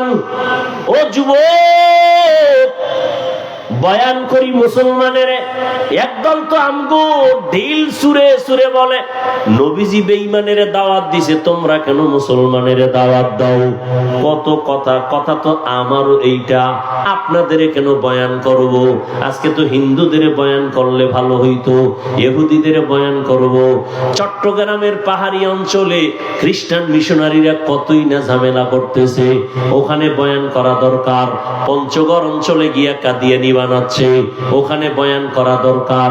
কিন্তু টাইম কই? ফজরের পরে বয়ান, জোহরের পরে বয়ান, আসরের পরে বয়ান। ওই যে পরশুদিন না আগের দিন বৈরী আবহাওয়া, বৃষ্টি, বিবারিয়ার প্রোগ্রামে যেতে পারি নাই, যাইতে পারি নাই। রেডি 10টা থেকে, হেলিকপ্টারে নিবে, পাগল হয়ে গেছে আবেগ, যেতে পারি নাই। হেলিকপ্টারে যেতে হবে, এত টাকার বাহাদুরি, যাইতেই হবে। কিন্তু মাওলায় যদি কবুল না করে কেমনে যাব? সবাই দেখতেছে, এরপরও মানুষ যেতে পারি নাই। বললাম একটা আলাদা প্রোগ্রাম গাড়িতে গিয়ে চেষ্টা করব দেওয়ার, না উল্টা পাল্টা। আমি মাদ্রাসায় ব্যস্ত, বিভিন্ন কাজ, বর্তমান বছরের শুরু, ছাত্রদের নিয়ে ঝামেলা। একটা ছাত্র উল্টা পাল্টা করছে, নিয়ে ঝগড়া করতেছি, ফট করে মোবাইল সামনে এনে দিছে। কোথায় মোবাইল, কার সাথে কথা বলবো, চিনি না কার সাথে। আমি আছি এক ব্যস্ততায়, মেজাজ গরম। ওদিকে বৃহস্পতিবার আমি রোজা রাখি, রোজা অবস্থায় ছাত্র উল্টা পাল্টা ধমকাইতেছি, এর মধ্যে মোবাইল কোথায় ধরছে, মাইকে না কোথায় তাও জানি না। আমার দরকার আছে, এত বড় একজন আল্লাহর বান্দা, কি জানি নাম, বিবারিয়ার একজন খুব বুজুর্গ মানুষ, জীবনে কারোর সাথে বেয়াদবি করলাম না, আর তুমি মনে করো চিনি না, জানি না, বুঝলাম না, ফট করে মাইকে দিয়া দিলা, আর কি বললাম না বললাম আল্লাহ ভালো জানেন, না জেনে না বুঝে এটা আবার মাইকে তুমি প্রচার করো আর বলো আমি বেয়াদবি করেছি। আল্লাহ হেদায়াত দান করো। আরো জোরে বলেন। আর মিডিয়াওয়ালারাও পাইছে, মানে মাঝে মাঝে এত কষ্ট লাগে। তাহলে আমরা বেদাতীদেরকে গালি দেই কেন? আহলে বাতিলদেরকে গালি দেই কেন? জামাত ইসলামীর লোকদের বিরুদ্ধে অনেক কথা বলা হয় কেন? কই তারা তো তাদের আপনজন নিয়ে মাঠে ময়দানে কাদা ছড়াছড়ি করে না। আমাদের কওমের মধ্যে এই দুর্বলতা কেন? আমার মনে পড়ছে চট্টগ্রামের খতিবে আজম সিদ্দিক আহমদ রহমতুল্লাহ আলাইহির কথা। আমার এক ওস্তাদ মুহতারাম বলছিলেন, খতিবে আজম রহমতুল্লাহ আলাইহি নাকি এক সময় বলছিলেন, আফসোস করে দেশের আলিয়া মাদ্রাসাগুলো পূর্ণ শিবিরে আর কওমি মাদ্রাসা পূর্ণ কিবিরে, অহংকারে। না হয় ভুল একজনে করেই ফেললো, এটাকে সরাসরি করার দ্বারা ইসলামের লাভ কি? একজন আলেমের বিরুদ্ধে উম্মতকে বিভ্রান্ত করে দিলে ইসলামের উপকার কি? কেন এগুলো আমাদের মাঝে বুঝেও না, পাইসিয়াব দিয়ে দিছে। খুশি কি? ওই রাতের ঘুম তার আরামে হবে একজনকে বেইজ্জতি করতে পারলে। আল্লাহ হেদায়াত দান করুন, আল্লাহ হেদায়াত দান করুন, আল্লাহ আমাকে হেদায়াত দান করুন। আমার এলেম নাই, আমল নাই, চলি আল্লাহওয়ালাদের নেক নজর, মা বাবার দোয়া। আমি বেয়াদবি করবো কেন?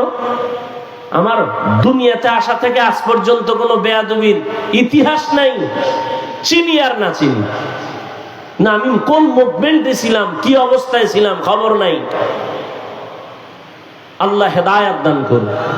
তো যে কথা বলতেছিলাম, এত কষ্ট কষ্ট গাধার মতো দৌড়াচ্ছি, এরপরও ফলাফল দুর্বল কেন? আপনারাও মুসলমান, আমিও মুসলমান। আপনাদের আল্লাহ আমার আল্লাহ এক না দুই? আপনাদের নবী আমার নবী, আপনাদের কোরআন আমার কোরআন, আপনাদের কাবা আমার কাবা, আপনাদের কালেমা আমার কালেমা, সব এক। দুনিয়াতে আসছি সিস্টেম এক, বিদায় বলা কাফনের সংখ্যাও এক। আপনারও তিনটা, আমার একটা বেশি। আমারও তিন কাফন। মহিলাদের কয়টা? কথা বলেন। পাঁচটা। কালার হবে আলাদা। হুজুরদের কাফনের কালার হবে আলাদা, আপনাদের কালার আলাদা না এক? কি কালার বলেন? বলেন সাদা, সব এক। তাহলে কালার লইয়াও কিলেকিলি চলে কেন বলেন? কালার লইয়াও দ্বন্দ্ব, কে কালো ভরলো, কে সাদা, কে সবুজ, এ নিয়েও দ্বন্দ্ব আছে না নাই? বিদায় বেলা কালার হবে সব এক, সাদা। কবরের সাইজও হবে এক, কবরের মধ্যে রেখে প্রশ্ন করা হবে তিনটা, তাও এক। রবের পরিচয় দাও, ধর্মের পরিচয় দাও, রাহমাতুল লিল আলামিনের পরিচয় দাও। এরে নবীর উম্মতের দল। তাহলে আপনার আমার আল্লাহ এক, নবী এক, কোরআন এক, কাবা এক, ধর্ম এক, কালেমা এক, আশা এক, যাওয়া এক, কাফন এক, কালার এক, কবর এক, প্রশ্ন এক। আপনাকে বয়ান করবো কেন? অথচ দুঃখ, আমি টুপি খুলতে চাই না। আপনি কেমন মুসলমান যে টুপি দিতে চান না, লজ্জা পান? আমি দাড়ি কাটলে লজ্জা পাই, আর আপনি কেমন মুসলমান দাড়ি রাখতে লজ্জা পান? আমিও মুসলমান, আপনিও মুসলমান। আমি পর্দা না করলে লজ্জা লাগে, আপনি পর্দা করতে গেলে লজ্জা পান। আমি মসজিদে না ঢুকলে লজ্জা পাই, আপনি ঢুকতে গেলে লজ্জা পান। বুঝি না আমরা কি ভুলে আছি নাকি আপনারা ভুলে আছেন? কেন আলেম ওলামাদের বয়ান কাজে লাগান না? শুধু আমি কি একা বয়ান করি? হাজার হাজার আলেম দৌড়াচ্ছে। তাবলীগ ওয়ালাদের মেহনত, পীর মাশায়েখের মেহনত, ওলামায়ে কেরামদের ঘুম নাই, খানা নাই। নিজের বাড়ি, ছেলে মেয়ে, পরিবার নিয়ে আলেম ওলামারা এত ভাবে না। এই উম্মতের নিয়ে যেই ভাবনাটা ভাবে, ওলামায়ে কেরামের মতোই জাতিকে নিয়ে আর কেউ ভাবে না। আর বাকি সবাই যারা কয় আমরা জনগণ নিয়ে ভাবি, সব চান্দাবাজ আর ধান্দাবাজ। বাতিল।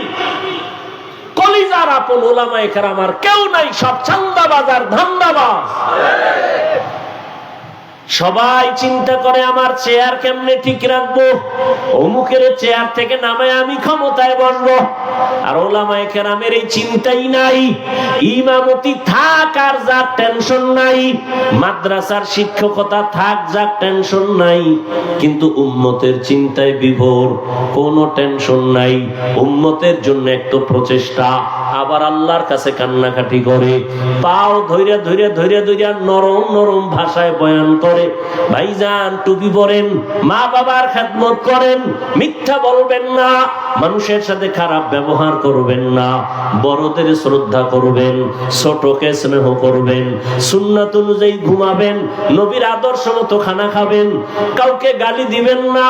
এইভাবে তাবলীগওয়ালারা, এভাবে পীর সাহেবরা এত কলিজা দিয়া বুঝায়, এরপর আমরা বক্তারাও বুঝাই, ফলাফল জিরো কেন?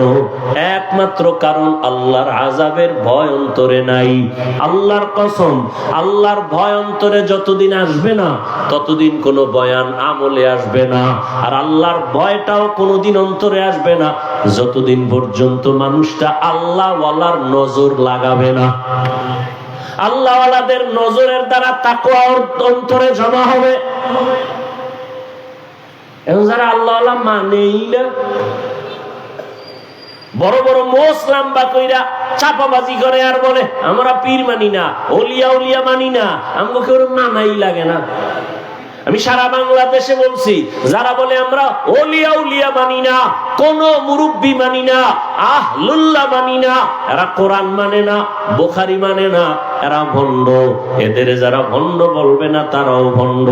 এদের অন্তরে কোনোদিন তাকওয়া আসবে না, সম্ভবই না। তাকওয়া আসার পথই হলো আল্লাহওয়ালাদের নেক নজর লাগাও। একটু আগেই বলছি, আল্লাহর ওলি যারা, তাদের নজরের মধ্যে পাওয়ার আছে, তাকওয়ার পাওয়ার। ও দিয়া তাকাইলেই অন্তরের মধ্যে ভয় আসে। আমি নগদ একটা প্রমাণ আপনাকে দেই, সত্য কথা বলবেন, তাল মিলাবেন না। আল্লাহকে সাক্ষী রেখে বলেন, এই যে মাহফিলে বসছেন, ওলামায়ে কেরামের মজলিসে বয়ান শুনতেছেন 1 ঘন্টা 2 ঘন্টা, এই যে বয়ান শোনার পরে আল্লাহকে সাক্ষী রেখে বলে, অন্তরের মধ্যে একটু ধাক্কা লাগছেনি? বলেন বলেন। 2 ঘন্টা বয়ান আলেমের সামনে বসিয়া বয়ান শোনার কারণে 2 ঘন্টা টাইমে যদি আপনার অন্তরে একটু ধাক্কা লাগে, হায় রে আমি করলাম কি, আমার জীবনের উপায় কি, আমি কোথায় আছি, কোথায় যাব, 2 ঘন্টা যদি আপনার বয়ানে একটু ধাক্কা লাগে, তাহলে আপনি যদি আলেম ওলামা আহলে হক এদের পেছনে একদিন না, ঘন্টা না, বছরকে বছর সময় কাটাইতে থাকেন, এক সময় আপনার ধাক্কা লাগতে লাগতে কলবের এমন অবস্থা হালাত হবে, আপনি জান্নাতের চেহারা দেইখা ওলি হইয়া কবরে যাবেন। আউলিয়ারা কারে আকবা ইখতিয়ার, জাহেলারা কারে দুনিয়া ইখতিয়ার। মাইলে মোমেন সোয়ে মোমেন মিশাওয়াদ, মাইলে কাফের সোয়ে কাফের মিশাওয়াদ। ও আমার যুবক বাবারা, তাকাইয়া দেখো, তুমি ডাক্তার হও, ইঞ্জিনিয়ার হও, মা বাবার দোয়া, শিক্ষকের দোয়া, ওলামায়ে কেরামের দোয়া নিয়ে 5 বেলার নামাজ পড়িয়া চলো, দেখবা জীবন সফল হবে। অনেকে মনে মনে ভাবে এটা কেমনে সম্ভব। যুবকদের থেকে জবাব চাই, বাবারা, তোমার মতো যুবক সত্য কথা বলো, স্কুল কলেজে পড়ে 5 ওয়াক্ত নামাজও পড়ে আসেনি? তোমার বিবেকের কাছে প্রশ্ন, বলো তুমি কেন পারো না? তোমার মতো যুবক র‍্যাব, আর্মি, পুলিশ, বিডিআর চাকরি করে, 5 ওয়াক্ত নামাজি নাই? ওসি সাহেব, ডিসি, এসপি 5 ওয়াক্ত নামাজ পড়ে। বিবেকটাকে জিজ্ঞাসা করো, বাবা তুমি কেন পারো না? রাস্তায় গাড়ি চালায় যুবক, ড্রাইভার, নামাজ বাদ দেয় না, বলো তুমি কেন পারবা না? কৃষি কাজ করে তোমার মতো জেনারেল লাইনের যুবক, শ্রমিকের কাজ করে, ব্যবসা করে, নদীর মধ্যে মাছ ধরে, নামাজ বাদ দেয় না, বলো তুমি কেন পারবা না? আসলেই তোমার কপালে না জানি কারো বরদোয়া লাগছে, আল্লাহ বুঝি গুনার কারণে বেজার হয়ে গেছে। না হয় তোমার মতো যুবক স্কুলে পড়ে নামাজ পড়ে, তুমি কেন পারবা না? তোমার উপরে বুঝি মা বাবা বেজার, না হয় কোনো আলেমের অন্তরে কষ্ট দিছো, না হয় কোনো শিক্ষকের অন্তরে বুঝি কষ্ট দিয়া বরদোয়া নিছো। এখনো সময় আছে, তওবা করো। ও পর্দার আড়ালের আম্মা জানেরা, বোনেরা, আপনারা কত ধন্য মা, আপনারা আলেমের মায়ের মতো মা, হাফেজে কোরআনের মায়ের মতো দামি মা, আপনারা তো নবীদের মায়ের মতোই, আপনারা তো খাদিজা রাদিয়াল্লাহু আনহার মতো নারী, ফাতেমা রাদিয়াল্লাহু আনহার মতো নারী, আয়েশা রাদিয়াল্লাহু আনহার মতো নারী। আপনার মতো কত মা এখনো আছে অঞ্চলে, 5 ওয়াক্ত নামাজ পড়ে, মোবাইলে সময় নষ্ট করে না, স্বামীর মাল হেফাজত করে, খেয়ানত করে না, নামাজ পড়ে 5 বেলার। আম্মা জানেরা, আপনারা কেন পারবেন না? 5 ওয়াক্ত নামাজ পড়বেন, স্বামীর মাল হেফাজত করবেন, মোবাইলে সময় নষ্ট করবেন না, সন্তানটাকে আদর্শওয়ালা ডাক্তার বানাবেন, কোরআন পড়াবেন, সন্তানটাকে নামাজি বানাবেন, ডাক্তার হইয়াও তেলাওয়াত করবে, মা বাবার জন্য দোয়া করবে, সবাই তার জন্য দোয়া করবে। এরে আম্মা জান, এখনো সময় আছে, তওবা করেন। বৃদ্ধ বাবাজি, আপনার মতো কত বুড়া মানুষ মসজিদে গিয়া 5 ওয়াক্ত নামাজ পড়ে, আপনি কেন পারবেন না? এখনো সময় আছে, তওবা করে নেন। মনে মনে আমার আল্লাহকে বলেন, হে আল্লাহ, জীবনে তো গুনাহ কম করি নাই, আমার গুনার খবর আমার মা বাবা আপনজনেরা জানে না, আমার গুনার কারণে আমার হাত না পাক, আমার চোখ না পাক, জিহ্বা না পাক, অন্তর না পাক। ও আল্লাহ, কত নামাজ ছেড়ে দিলাম, মনে চাইছে দাড়ি কাটবো, কেটে ফেলেছি, মনে চাইছে পার্কে যাব, দৌড়ায় গেছি, নামাজ আজান শুনিয়াও পড়ি নাই। আর কত, মরণ তো একদিন হবেই, আজকে থেকে তওবা করে নিলাম, যেখানে থাকি যেইভাবেই থাকি, আর নামাজ ছাড়বো না, দাড়ি আর কাটবো না, বেপরদায় চলবো না, মা বাবার দোয়া নিয়া, শিক্ষকের দোয়া নিয়া, ওলামায়ে কেরামের নেক নজর দোয়া নিয়া, নবীজির আদর্শ মতো জীবনটাকে চালাবো। তওবা করার মতো যদি নিয়ত হয়, মুনাফিকি যদি কারো অন্তরে না থাকে, আল্লাহর ভয় অন্তরে নিয়া খাঁটি তওবার নিয়ত যাদের আছে, দুটো হাত আমার আল্লাহকে দেখায় দেই। আল্লাহ, হাতগুলো কবুল করে নেন, তওবা কবুল করে নেন, তওবার উপরে মজবুত হইয়া নবীজির আদর্শ মতো চলার তৌফিক দান করেন, আমিন। আলহামদুলিল্লাহি রাব্বিল আলামিন, ওয়াসসালাতু ওয়াসসালামু আলা সাইয়্যিদিল আমবিয়া ওয়াল মুরসালিন ওয়া আলা আলিহি ওয়া আসহাবিহি আজমাইন। ইয়া আরহামার রাহিমিন, ইয়া আরহামার রাহিমিন, ইয়া আরহামার রাহিমিন, রব্বিরহামহুমা কামা রব্বায়ানি সগীরা। আল্লাহুম্মা ইন্নাকা আফুউন কারীম তুহিব্বুল আফওয়া ফা'ফু আন্না। আল্লাহুম্মা ইন্না নাসআলুকা রিযাকা ওয়াল জান্নাহ ওয়া নাউযু বিকা মিন সাখাতিকা ওয়ান নার। আল্লাহুম্মা ইন্না নাউযু বিকা মিনাল বারাসি ওয়াল জুনুনি ওয়াল জুযামি ওয়া সাইয়্যিল আসকাম। ও দয়ার মালিক, গুনাহের বোঝা নিয়ে আপনার দরওয়াজায় হাজির। কত উলামায়ে কেরাম, কত তালিবুল ইলম, কত মুরব্বি হাজী সাহেব, কত ব্যবসায়ী, চাকরিজীবী, আয় আল্লাহ, কত যুবক, কত ছাত্র, পর্দার আড়ালে কত মা বোনেরা, গুনাহের বোঝা নিয়ে হাজির হয়েছি। আয় আল্লাহ, শয়তানের ধোঁকায় পড়ে গুনাহ করে ফেলেছি, গুনার কারণে আমার জীবনটা নষ্ট, আমার হাত না পাক, চোখ না পাক, জিহ্বা না পাক, অন্তর না পাক। তওবার নিয়তে হাত তুলেছি, আর গুনাহ করব না। মেহেরবানি করে আমাদের জীবনের সব গুনাহগুলো মাফ করে দেন। আয় আল্লাহ, আয়োজনে মাহফিল কবুল করে নেন। আয় আল্লাহ সংগঠন কবুল করে নেন, সদস্যবৃন্দরে কবুল করে নেন, মাদ্রাসা কবুল করে নেন, মসজিদ কবুল করে নেন, এলাকায় শান্তি দান করেন আল্লাহ, সারা দুনিয়াবাসীকে মাফ করে দেন আল্লাহ। আয় আল্লাহ মুসলমানের ঈমান ও আমলকে হেফাজত করেন। আয় আল্লাহ ফিলিস্তিনের জমিনে রহমতের চাদর বিছায়া দেন আল্লাহ। আয় আল্লাহ মুসলমানের অত্যাচার কান্না সহ্য করা যায় না, জালেমদের হেদায়েত দান করেন, না হয় ধ্বংস করে দেন আল্লাহ। জালেমদেরকে ধ্বংস করে দেন আল্লাহ, জালেমদেরকে ধ্বংস করে দেন আল্লাহ। বাংলাদেশ শান্তির দেশ বানায় দেন, জুলুম থেকে দেশ ও জাতিকে হেফাজত করেন। সমস্ত মাদ্রাসাগুলো কবুল করে নেন, মসজিদগুলো কবুল করে নেন, আসাতিজা কেরাম তালিবুল ইলমদের কবুল করে নেন, অন্যান্য শিক্ষা প্রতিষ্ঠান নবীর আদর্শে কবুল করে নেন। যারা লেখাপড়া করে পরীক্ষার্থী কামিয়াবি দান করেন, আদবওয়ালা বিনয়ী জিন্দেগি দান করেন। মা বাবার নেক দোয়া আমাদের জন্য কবুল করে নেন, ওস্তাদের নেক দোয়া ছাত্রের জন্য কবুল করে নেন। আয় আল্লাহ মেহেরবানি করে আমার প্রত্যেকটা যুবকের দিনের খাদেম বানায় দেন, 5 ওয়াক্ত নামাজি বানায় দেন, মোবাইলের গুনাহের থেকে হেফাজত করেন আল্লাহ।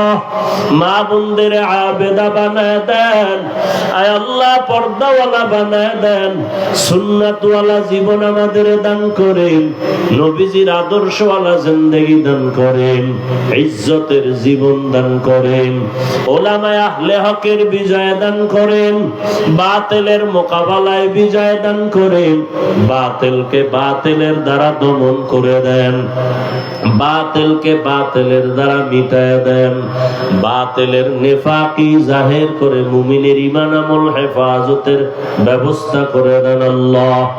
আয় আল্লাহ যারা ব্যবসা চাকরি করে হালাল রিজিকের ব্যবস্থা করে দেন, পরস্পরের রিয়া হাসাদ কিবির দূর করে ইখলাস তাকওয়া দান করেন, আপনার ভয় অন্তরে দান করেন। আয় আল্লাহ আপনার দেয়া পরীক্ষায় কামিয়াবি দান করেন, সাবিরিন শাকিরিন জাকিরিনদের অন্তর্ভুক্ত বানায় দেন। আয় আল্লাহ আমরা যারা হাত তুলেছি জানি না কারা মা হারা বাবা হারা অসহায় এতিম, অন্ধকার কবর থেকে দোয়ার অপেক্ষায়। আয় আল্লাহ মেহেরবানি করে সবার কবর জান্নাত বানায় দেন আল্লাহ। আম্বিয়ায়ে কেরাম, সাহাবায়ে কেরাম, শুহাদায়ে কেরাম, আউলিয়ায়ে কেরাম, আসাতিজায়ে কেরামদের মাকাম জান্নাতে উঁচু বানায় দেন আল্লাহ। যারা বেঁচে আছেন দীর্ঘ নেক হায়াত দান করেন, অসুস্থ যারা সুস্থতার নিয়ামত বাড়ায় দেন, সারা দুনিয়ায় খেদমতের জন্য নিরাপদে কবুল করে নেন। আয় আল্লাহ যে কথায় রুহানিয়তে স্পষ্টতা বাড়ায় দেন, আয় আল্লাহ ইজ্জতের জীবন দান করেন, আয় আল্লাহ চক্রান্তকারীদের থেকে হেফাজত করেন, তাকওয়াওয়ালা জিন্দেগি দান করেন, চলার পথে হেফাজত করেন, বরকতি রিজিকের ব্যবস্থা করে দেন। আয় আল্লাহ মাদ্রাসার খেদমত করে কবুল করে নেন, বড় জায়গার বোঝা মাথায় ঋণ আদায়ের কুদরতে ব্যবস্থা করে দেন আল্লাহ। আয় আল্লাহ পর্দার আড়ালের মা বোনদের কবুল করে নেন, আমরা যারা হাত তুলেছি দিলের নেক আশা পূরণ করে দেন, আমাদের মুরব্বী উলামায়ে কেরামদেরকে সুস্থতার নিয়ামত দান করেন। আয় আল্লাহ দীর্ঘ নেক হায়াত দান করেন, নবীজির রওজা মুবারকে গিয়া সালাম দেওয়ার তৌফিক দান করেন, বাইতুল্লাহর গিলাফ ধরে লাব্বাইক বলার তৌফিক দান করেন। আয় আল্লাহ নবীজির মুহাব্বতে আমাদের দোয়া কবুল করে নেন। হাসবুনাল্লাহু ওয়া নি'মাল ওয়াকিল, নি'মাল মাওলা ونعم النصير اللهم نور قلوبنا بنور معرفتك اللهم طهر قلوبنا عن غيرك يا الله يا الله يا الله وصلى الله تعالى على خير خلقه محمد وآله وأصحابه أجمعين آمين آمين آمين برحمتك يا أرحم الراحمين الحمد لله ثم الحمد لله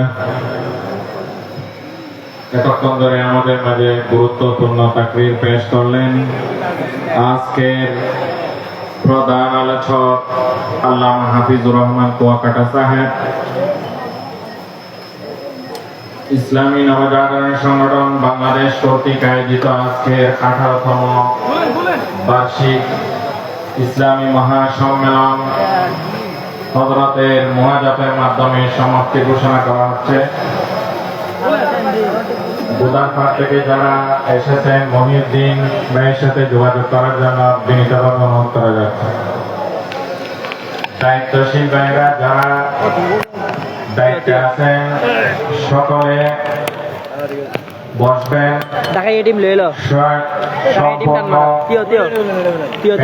সম্পূর্ণ কাজ সম্পূর্ণ করে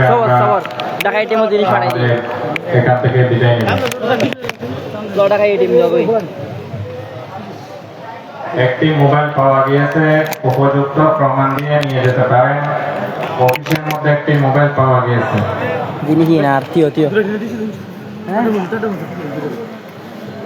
লিখবো একটা দিবে না দেন তিয়ান জিনিস আয় লাগাই তো দুধ দি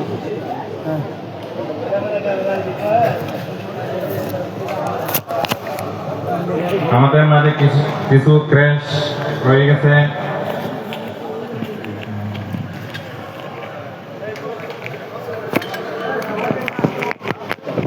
বালা হইলি সিরান না যায় কলম না যায় তিয় কিরে হাকু গরু গহা মারি গেল তোর একটু মানুষ না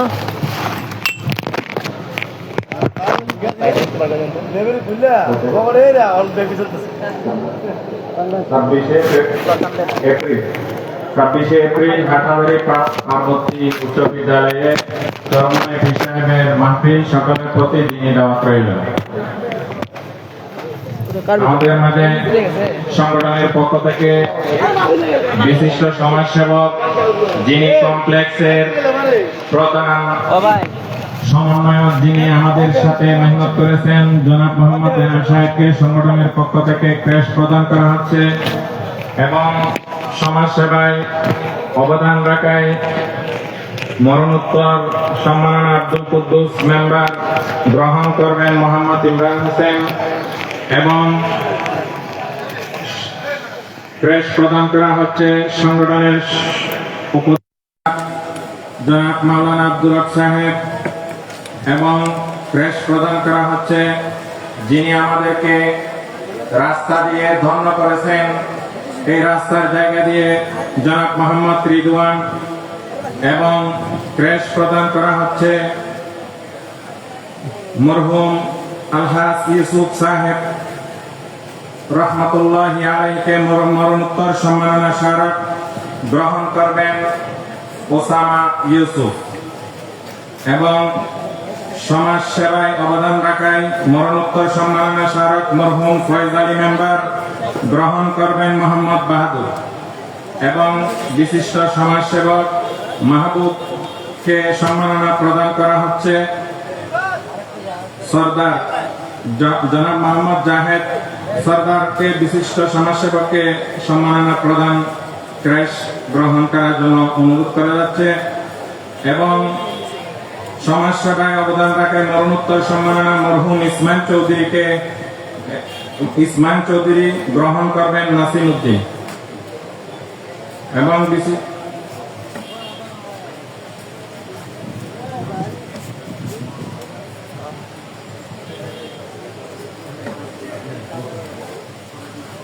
আগামীকাল রাঙ্গামাটি কলেজ মাঠে আফম খালেদ সাহেব এবং মামুনুল হক সাহেব উপস্থিত থাকবেন। সম্মেলন আছে, সকলকে দাওয়াত দেওয়া হচ্ছে।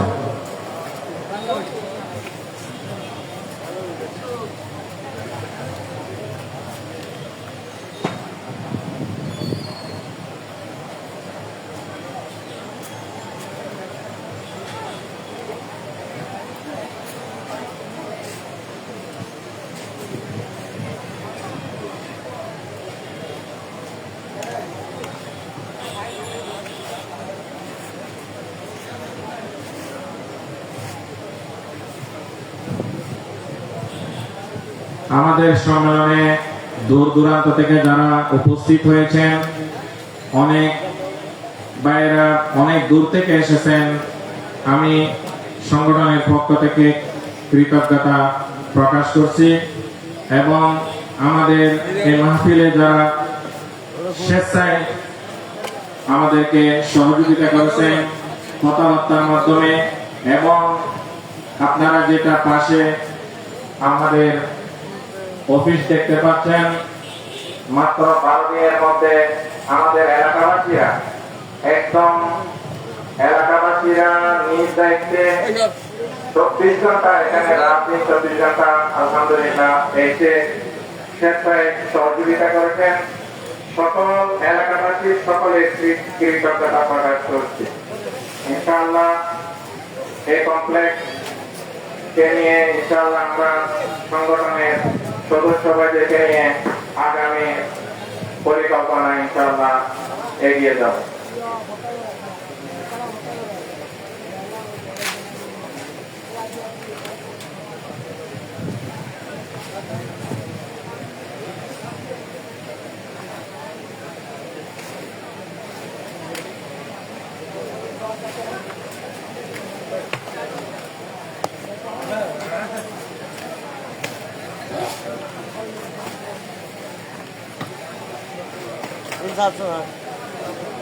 ये हौड़ा साथी, ये हौड़ा बाजरे जाता लोगों को है कुल ले आना बाजार के